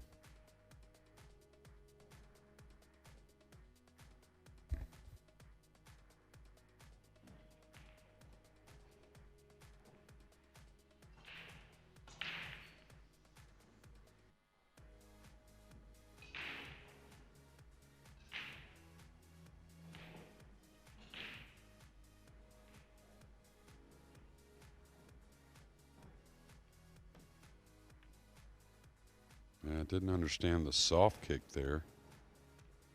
To be honest with you, the cue ball and the 4 were always going down on this end of the table together at that speed. And besides pocketing the 4, not much reward. David's still struggling a little bit. A little off with the cue ball there.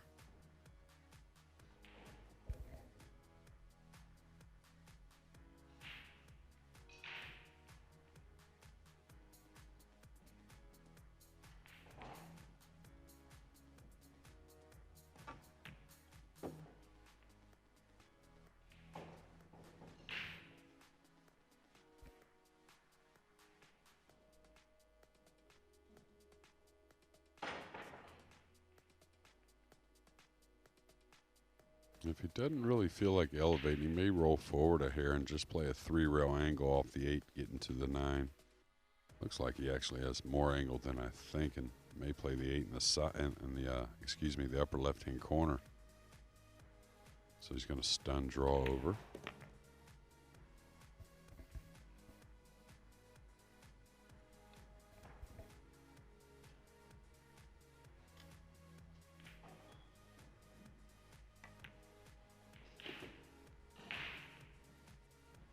Well, Buckley pegged him back at 4-all. Alcaide responded by winning the next rack. It then went 5-all. But the man from Spain has hit back in the same fashion again. So he leads once more. That's 6-5.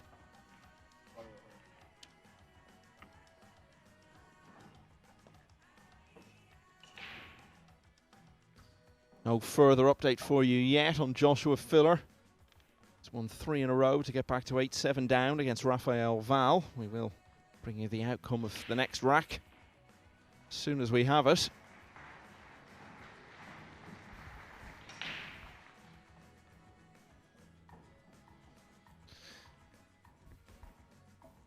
Now Ralph Suke, of course, a huge star of German pool, and we're going to be seeing him on the main table shortly. There he is signing some autographs. He started it all off, really, didn't he? And all the great German players who have followed since. Yeah, I'd say it's probably him and Oliver Ortmann, right? Those two players really catapulted the German pool scene. And so many titles. Of course, Ralph holds maybe as many as anyone on the planet, but between those two guys, that being Oliver and Ralph, made so much to look forward to for future German players. Thomas Engert. Of course, now Filler's the man. that cheer, was that a filler cheer there a moment ago to make it 8-8? It sounded more like that, yeah. But the score we still have is 8-7.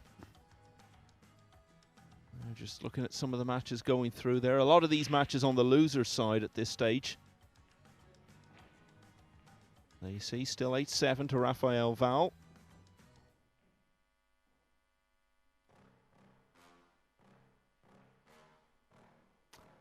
A lot of these matches either just getting underway or still in the very early stages. Yeah, I think I saw Shane Wolford down 5-0. Yeah, I was just about to bring you the update on that. As you've been saying, he's had problems with his cue going missing. So Bora Anar leading 5-0 in that one. The winner of that plays Tony Drago in the next round.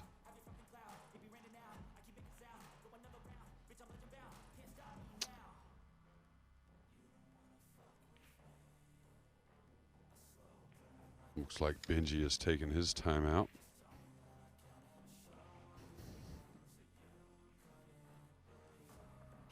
I mentioned Alcaide's run to the semi-finals of the UK Open, but had a World Championship to forget. He didn't even make it to the last 64. He was sent to the loser's side, had to beat Loho Sum to make it through to the 64 and was beaten by him. I believe that's his young family there. I think that's his wife and daughter.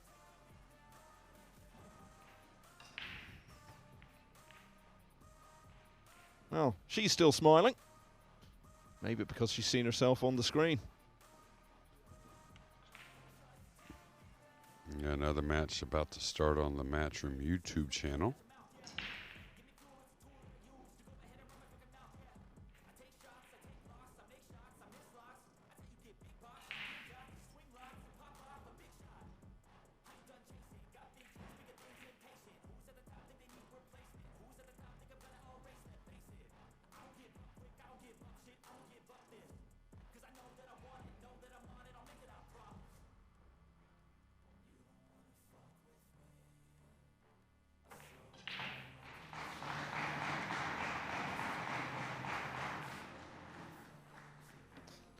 Well, if that cheer is coming from the filler match, it didn't sound like an end of match cheer.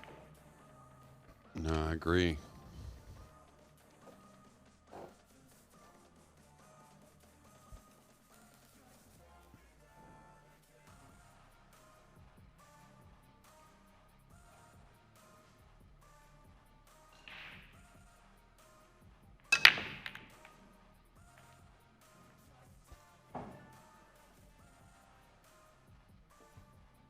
Dry break here at 6-5, so another opportunity for Benji and an update from that outer match between the two Germans.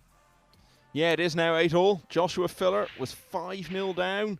He trailed 8-4 as well against Rafael Val, but he's got it all the way back now to 8-all and needs to win one more rack to set up a clash with his wife, Pia Filler, in the winner's qualification round. Yeah, the break still an advantage to be breaking in this situation, but you could say not quite the advantage it was before. Big shot here on a 2-ball, getting across for the 3. That really opens the rack up. Some work on the 5 to the 6 for Benji, but first things first. Yeah, I was a little worried about that 2-ball. Almost fluked the 5 in, and a big mistake at a big moment.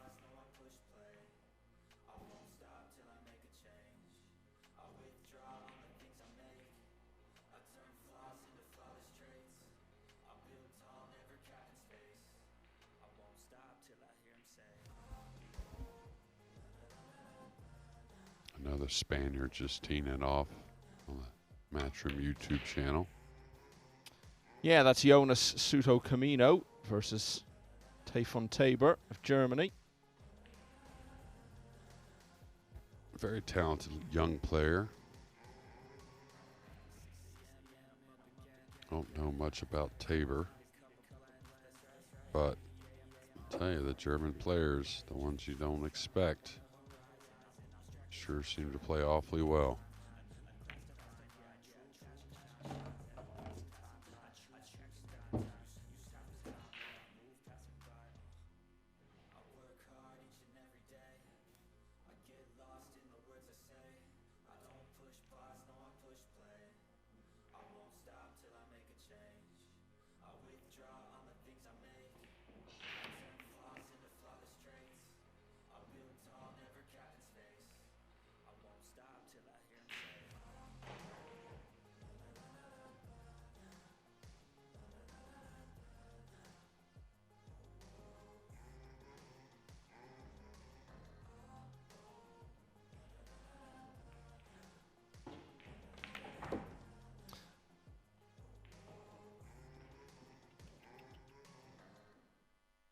Well, this would be a good one for Alcaide to win. Restore just a bit of breathing space. It feels like every time he looks like he might be about to shake off Buckley, he gets pulled back a bit. And Buckley had his chance here in this rack after a dry break from Alcaide, and movement on the cue ball there. Could get over the 8 a bit. Shouldn't be too much of a problem, but not necessary, all that cue ball movement. At least I didn't think so.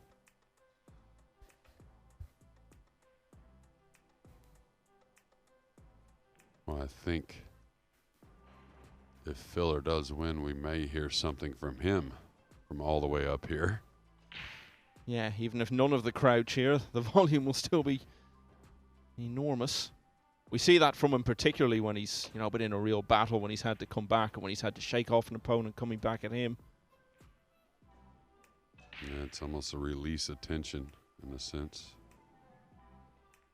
Now Katie, routine 8 and 9, just a couple rails around the 9 to extend that lead to 2 games.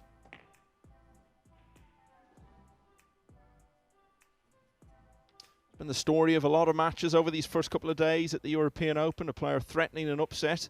Some of them have seen it through, but in a lot of cases the big name has come through strongly in the finish. That's what David Alcaide is looking to do here.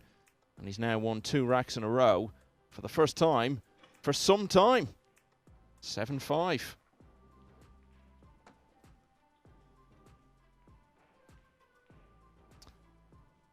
Yeah, hasn't actually done that. Win 2 racks in a row since he had that 3 on the bounce to go 4-1 in front. So maybe coming back into form at just the right time.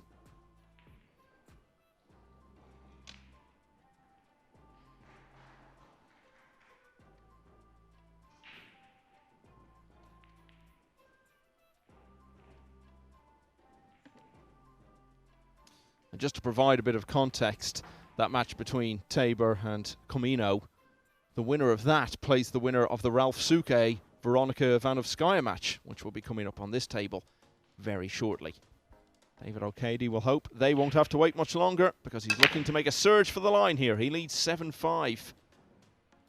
Yeah, and this is another thing that you're going to see. You're going to see spells of dry breaks where you feel like you got the break down, or at least it's on its way. And now 3 out of the last 4 dry for David Alcaide.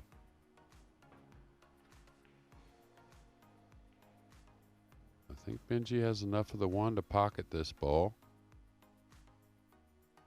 I'm not sure if he can follow the ball without contacting the 6. Maybe he goes around the 6 with a little low right English. I think definitely playable 1 ball though.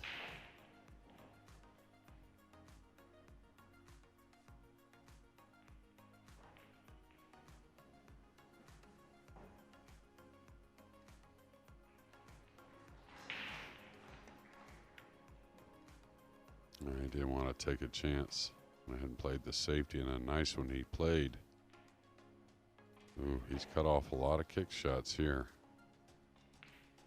2 balls in a bad spot to kick at this ball.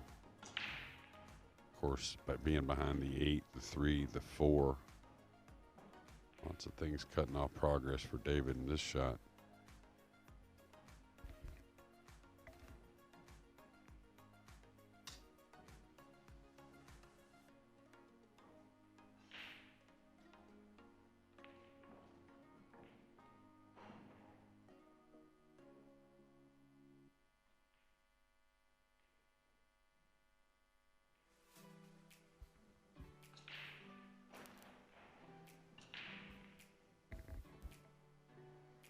Been a good year for him overall. He's had good showings in a couple of Euro Tour events in addition to success at the World Cup and that good run at the UK Open. Been in quarter-finals of both of the last two tournaments on the Euro Tour, in fact. Just a few days ago in Bulgaria, got to the last 8 and was beaten by Alcaide, who went on to reach the final.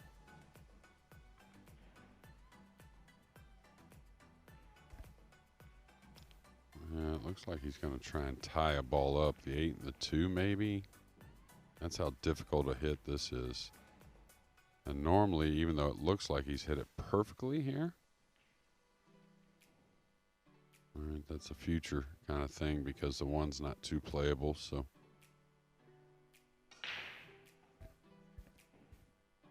Shane Wolford is now 7-0 down against Bora Anar. And remember, that's just raced to 8 in losers round 2. So Anar on the brink of going through to face Tony Drago in the next round.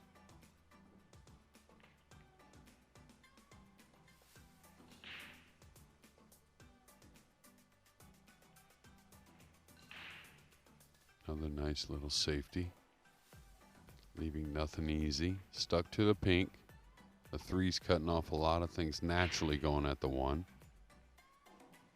Gonna have to play some multiple rail shot here.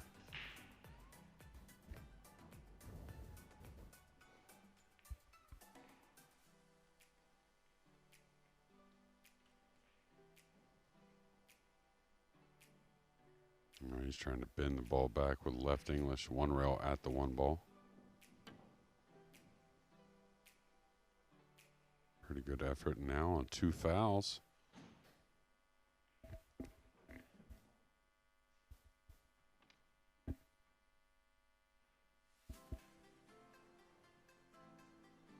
We saw someone lose a rack that way yesterday, didn't we? Not something you see all that often at this level. The 3 fouls rule.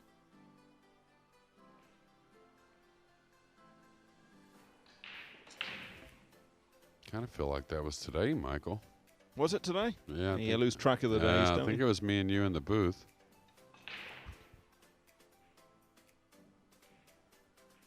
No, I was definitely looking on from afar. Okay, okay, so it was yeah. maybe me and Phil then. Trying to think who it was because we saw a big variety in that match. All sorts, it seemed like. That's got to go. Is he going to get a cushion with the 8? He did.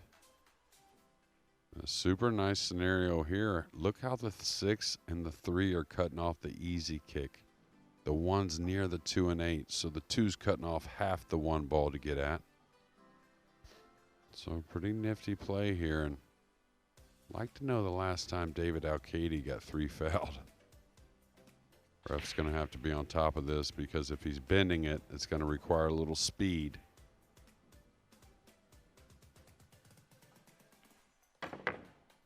Wow, what a great hit. Solid on the 1.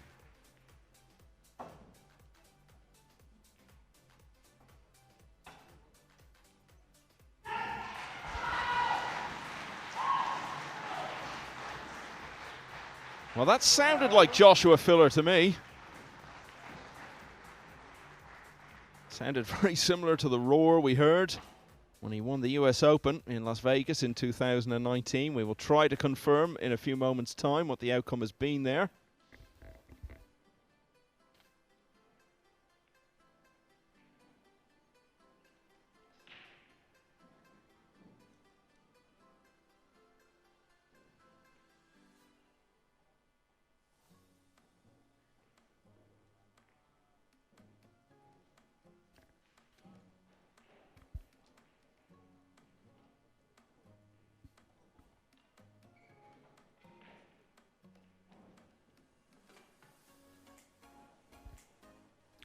I don't think Benji's attacking here, and yeah, I don't understand that. I think you got to take that shot on the 1. That was not that difficult in the upper left, and certainly could have pulled shape on the 2, and that was surprising.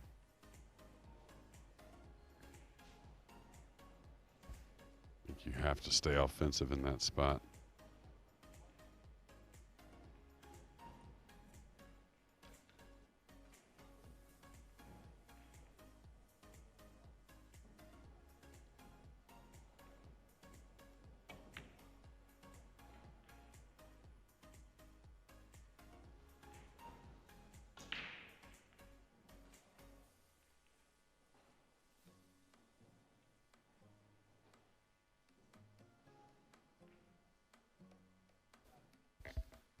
Well, you know, we were wondering if Joshua Filler really welcomed the prospect of facing his wife in the next round. The determination he has shown in getting through would suggest he's well up for it, because having been 5-0 down and 8-4 down, he has now beaten Rafael Val by 9 racks to 8. An epic safety battle in the final rack on the 1, and once Filler had come out the right side of that, he saw it out from there. So Filler, the winner, 9-8. He will play Pia in winners qualification tomorrow.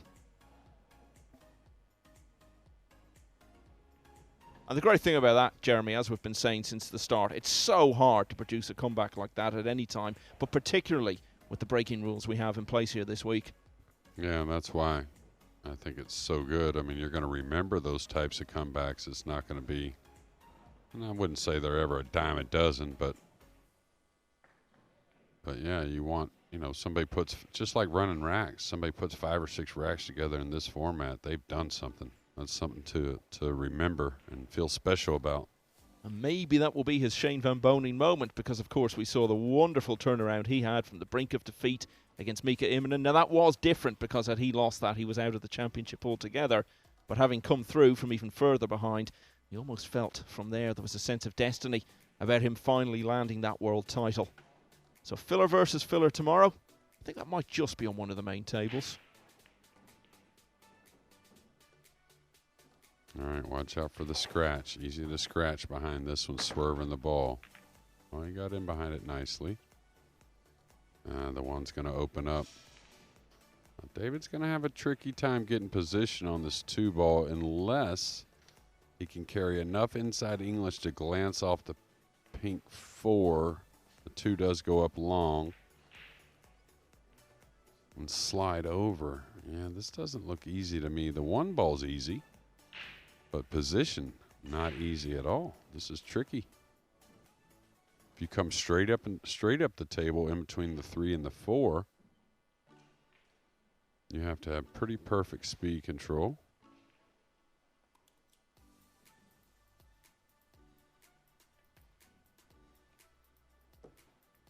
Yeah, nice shot. Got past the 3, not elevated. Now, here's another problem. He's got to cut the 2 in. He's got to gain an angle. I'm not sure what the problem. He wants the cue ball cleaned. Felt like he got a little kick on the cue ball right there, so.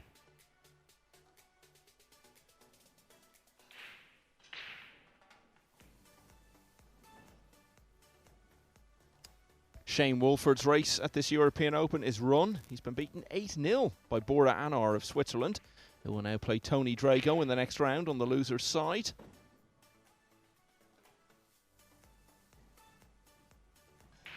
I'm not sure I know who Bora Anar is. Of course, the 2 top players from Switzerland, I think you would say, are Ronald and Jungo.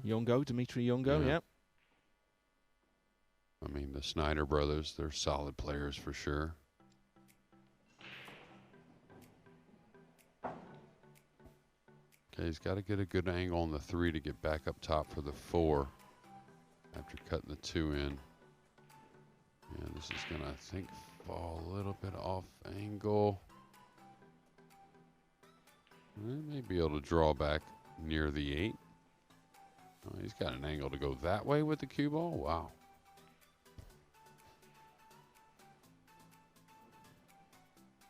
Maybe he can just cheat the pocket on the side to stun over.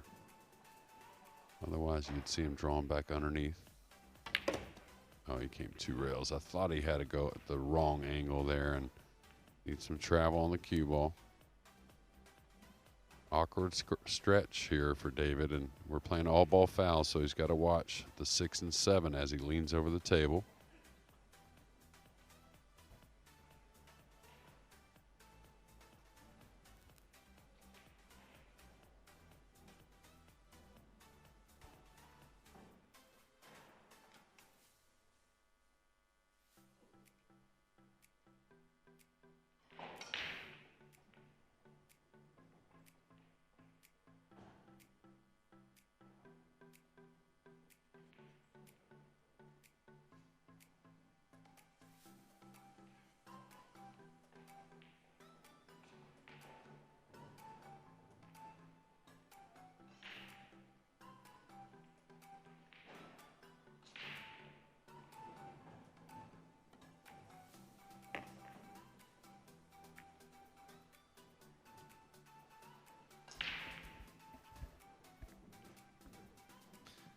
He's acting in a very expressive way in this match, Alcaide. We saw him there again, almost willing the ball around, and I think that's a sign of how he's struggling a bit to find some rhythm in this match. Yeah. He's very aware of it and is under pressure as a result, Jeremy. Yeah, and it's been, you know, where even when he's had some runouts, they haven't been as smooth as we normally see or as clinical as we normally see from David. It's been a bit of struggles with the cue ball at times. He's had some bad misses, which is very rare for this man. A tight match. Here again, look, he's struggled the entire time. But he seems to have fallen out of his natural rhythm. And maybe that's because there's no shot clock, but maybe he needs to start playing as if there is a shot clock. Yeah, but that was a bad miss there, and that's the alarming thing for me with a player of David's stature is we all miss, but he's had 3 or 4 now that really haven't even threatened the pocket, which is not even close to his standard. And seeing a shot like that must give so much encouragement to Benji Buckley. He knows he's still got every chance of pulling off a massive result here. Yeah, and Benji hasn't had any reward for the most part on the break, so if he could just, you know, get a few with some shots after the break, he could steal this match. Should get out here to cut it to 1 game. He's going to go downtown with the cue ball a bit. Type of shot we've seen missed a few times today. When you have to put a little power into the cue ball. I'm curious if Skylar plays again today after that second round loss.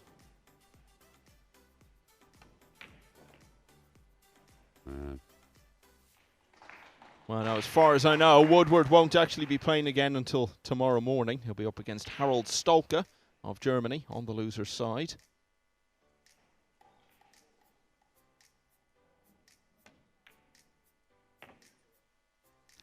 Benji's still fighting.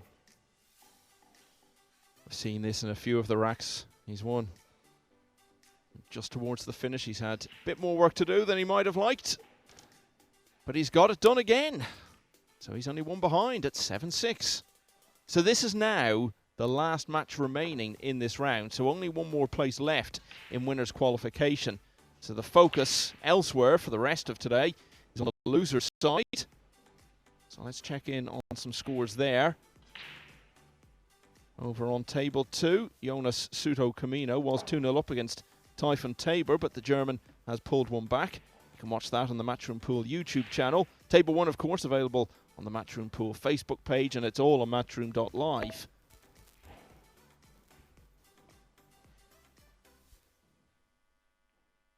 And you can see some of the scores going through. Ashik Nathwani, who ran Francisco Sanchez Ruiz so close in that memorable match at the UK Open earlier in the year. He's 4-0 up on Britain's James Devlin.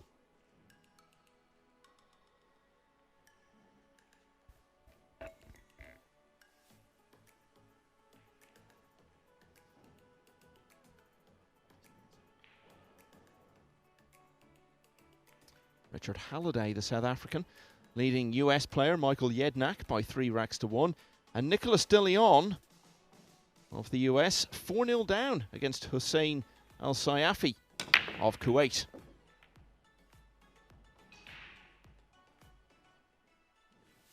Okay, he's come away with a shot. Little awkward cueing. I wouldn't say over the 7, a little bit next to it, but got to attack here. Open hand bridge. We haven't seen much of that when the guys are breaking the balls. Can you explain what you mean by that, Jeremy? Open hand bridge? Well, it's instead of... So not making the loop, basically. Yeah, exactly. More like a snooker bridge. Exactly, yeah. Which, so when you need power and pull, usually, you know, you use a closed bridge is what we call it in pool. Very rare to see at this level an open hand bridge for the break. It's all about what you're comfortable with. Now, has he got away with this? Or is there a gap through to the 1? Yeah, I think it'll be a swerve shot, if anything. A don't like Benji's chances here. Now, David's had some struggles. I don't think it'll be the jump cue. It could. He could jump and kick this ball, but I think the swerve's pretty easy. From this angle, you can hit about a diamond up, really. And the swerve really leans towards easy position. Now, if he jumps it, he's got to hit it pretty accurate. That way the cue ball doesn't get away from him. Now, he had a foul on a jump shot earlier when he was close to the 7 ball.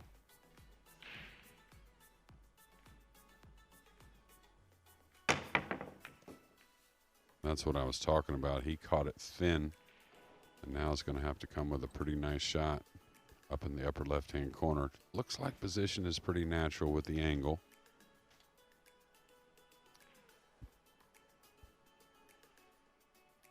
There's nothing coming easily to him at the moment. I think it's a case of just trying to get this one done, get over the line, get into the winner's qualification round, and hope to play better in the rest of the tournament.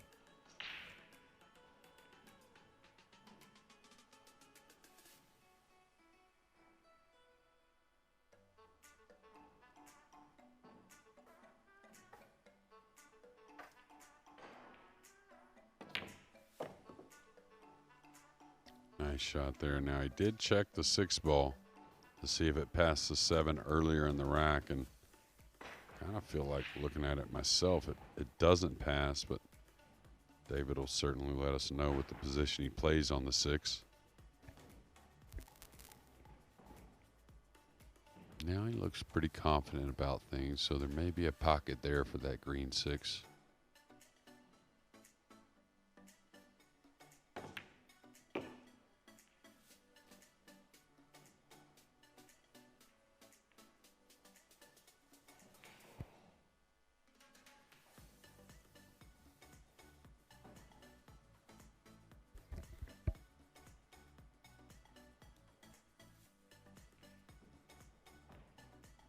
And again, another one of those situations that you were talking about, Michael. Maybe overthinking it a little bit. Definitely had a plan when he got down on the ball, or even prior to shooting the 5.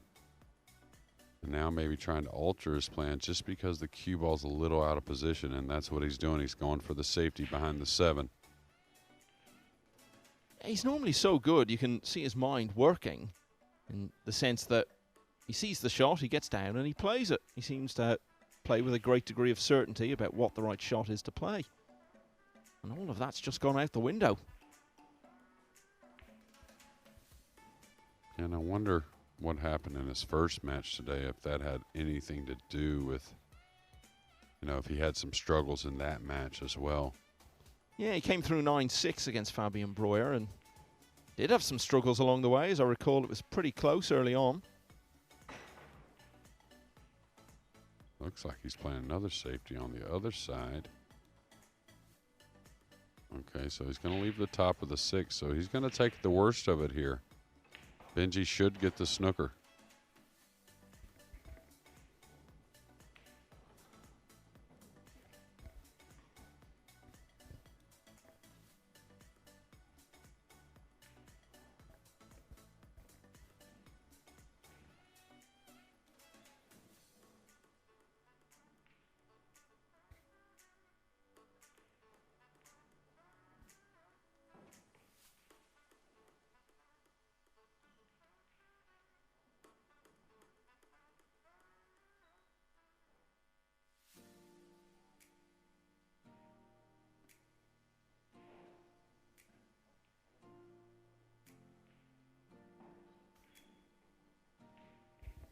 Now maybe he could see all the 6 ball here, and considering playing the cue ball underneath the 7 instead of the 6 underneath the 7.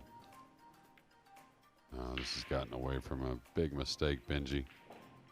I don't know why he didn't play it thin and let the cue ball run much more up the table rather than, I don't know what he was trying to do with that shot, really.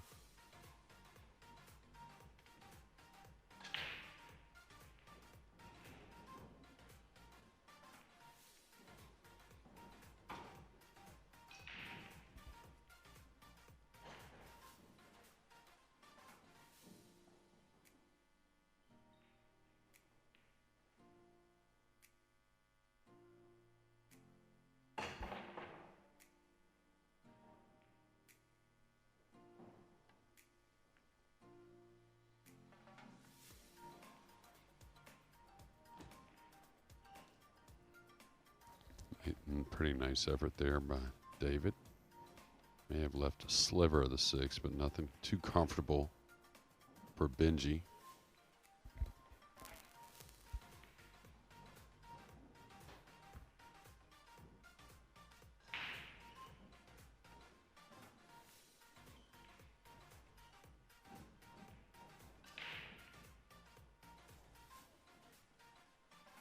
To be fair, I don't think you'd say Buckley's played his best either. It's become a real slog for both of them out there. Yeah, he may try to get into the 7 with the cue ball right here like that. And the only reason being is at least he probably wasn't giving up an offensive shot playing it this way. Now, David could go for the bank. He went for one earlier and missed it, but this one plays pretty nice to come 3 rails for position on the 7. Banks up a little bit, though.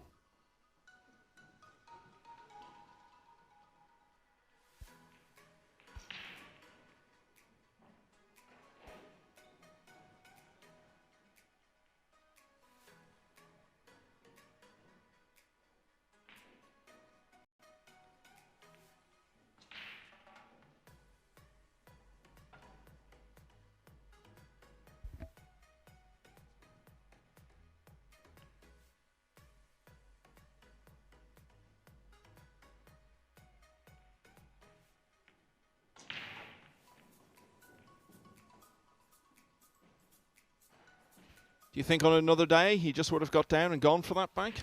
I think it's possible, yeah.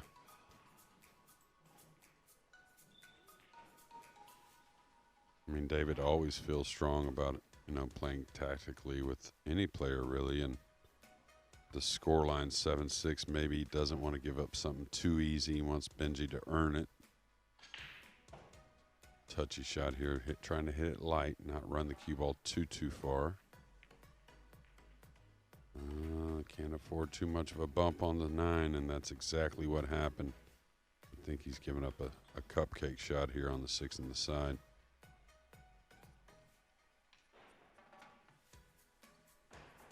You could say that may turn out to be the most significant moment of the match so far. Buckley battling away, still with every chance to level once again at 7-all. As you say, he's handed a bit of a gift here to his opponent.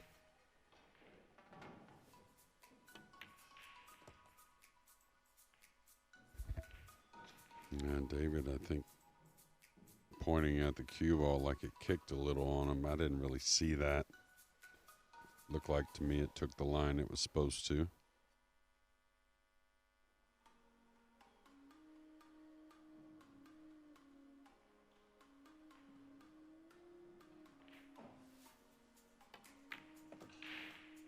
You could tell even right then, I was watching his eyes as he shot that ball and still a little unsure. As he released the cue, he was very concerned looking at the shot. Well, it's like every shot he plays, there seems to be doubt in his mind at the moment.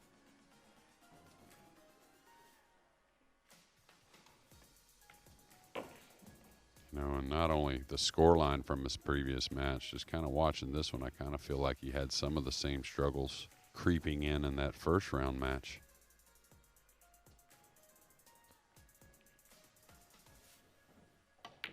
Well, from 4-1 up, it's been a long journey to the hill, but it's a journey Alcaide has now completed, so he leads 8-6 and needs one more rack to finally get this match won and get through. Buckley hasn't actually led at any stage of the match. He was level at 1-all, at 4-all, at 5-all. You just feel maybe if he had gone in front at any point, perhaps he would have pulled away from there and found his own rhythm a bit. As it is now, he's still not out of this, but he's going to have to win 3 racks in a row, something he has already done in this match from 4-1 down. So not beyond him by any means. Let's look at some of the other scores, these from the loser side of the draw then. Jonas Suto Camino over on table 2, now 3-1 up against Typhon Tabor. Raimo Tisar, the Estonian player, on the hill at 7-3 against Torsten Endres. Bazar Spahiu of Albania has won the opening rack against Cyril Ledoux of the Netherlands. Now look at this. 2 over the side. Looked like it could be curtains there for Benji. It still may. He may go for this jump shot here, but what looked like was going to be a pretty easy starter on the 2 has become difficult.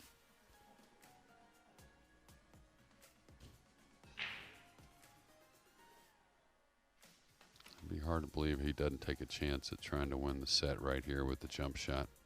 Problem is the jump shot, the 2's easy, but he's close to the 6, but no guaranteed position, even though the 3's near the opposite side pocket.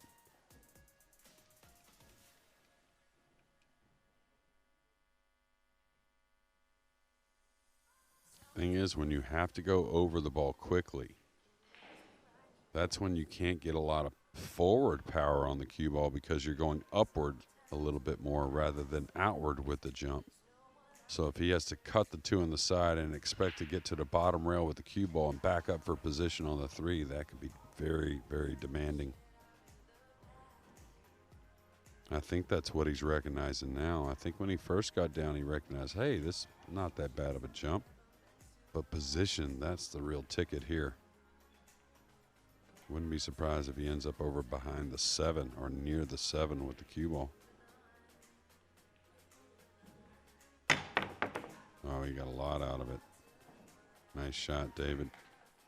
And really cheated the pocket if you watch that jump shot. Watch where the 2 enters the pocket. That really helped the movement of the cue ball.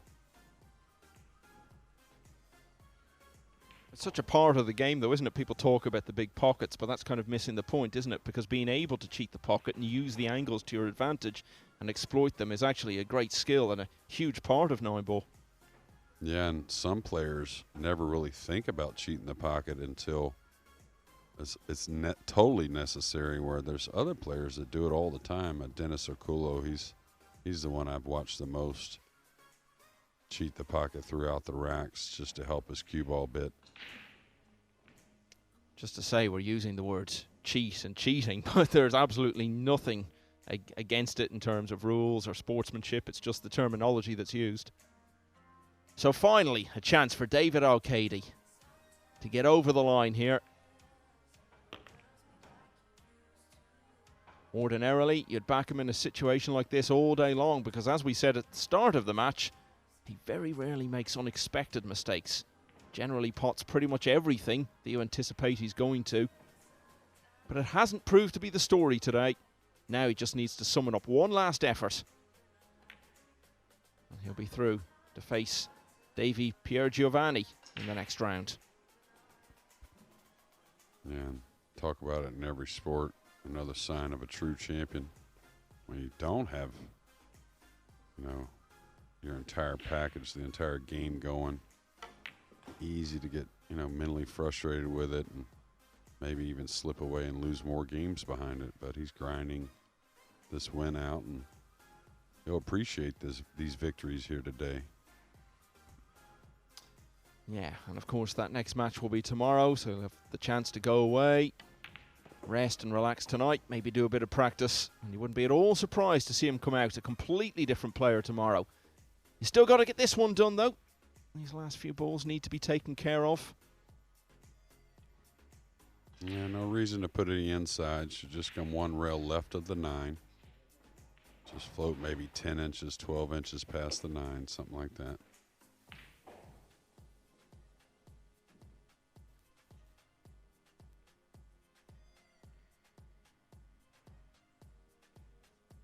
Now this is where earlier he had a few of these types of shots. He really slammed the ball in trying to get the cue ball off the rail. I don't think we're going to see that here. Cue ball off the rail, maybe only a couple inches. Well, Benji Buckley will be very pleased with the fact that he made it so close and made such a contest of it for so much of the way. Probably won't be that pleased with how he's played because he hasn't reached the heights either. From 4-1 down, he won 4 of the next 5 racks. Really gave David Alcaide something to think about. Alcaide was really struggling, but he's finished off with a very good rack. And he is through. The winner, 9-6, and is the last player through to the winner's qualification stage. That's coming up tomorrow. But there's still one match on the loser side to come up on table 1 this evening in a few minutes' time. It's Ralph Suke against Veronika Ivanovskaya. It's an all-German clash and an all-English commentary team of Phil Yates and Carl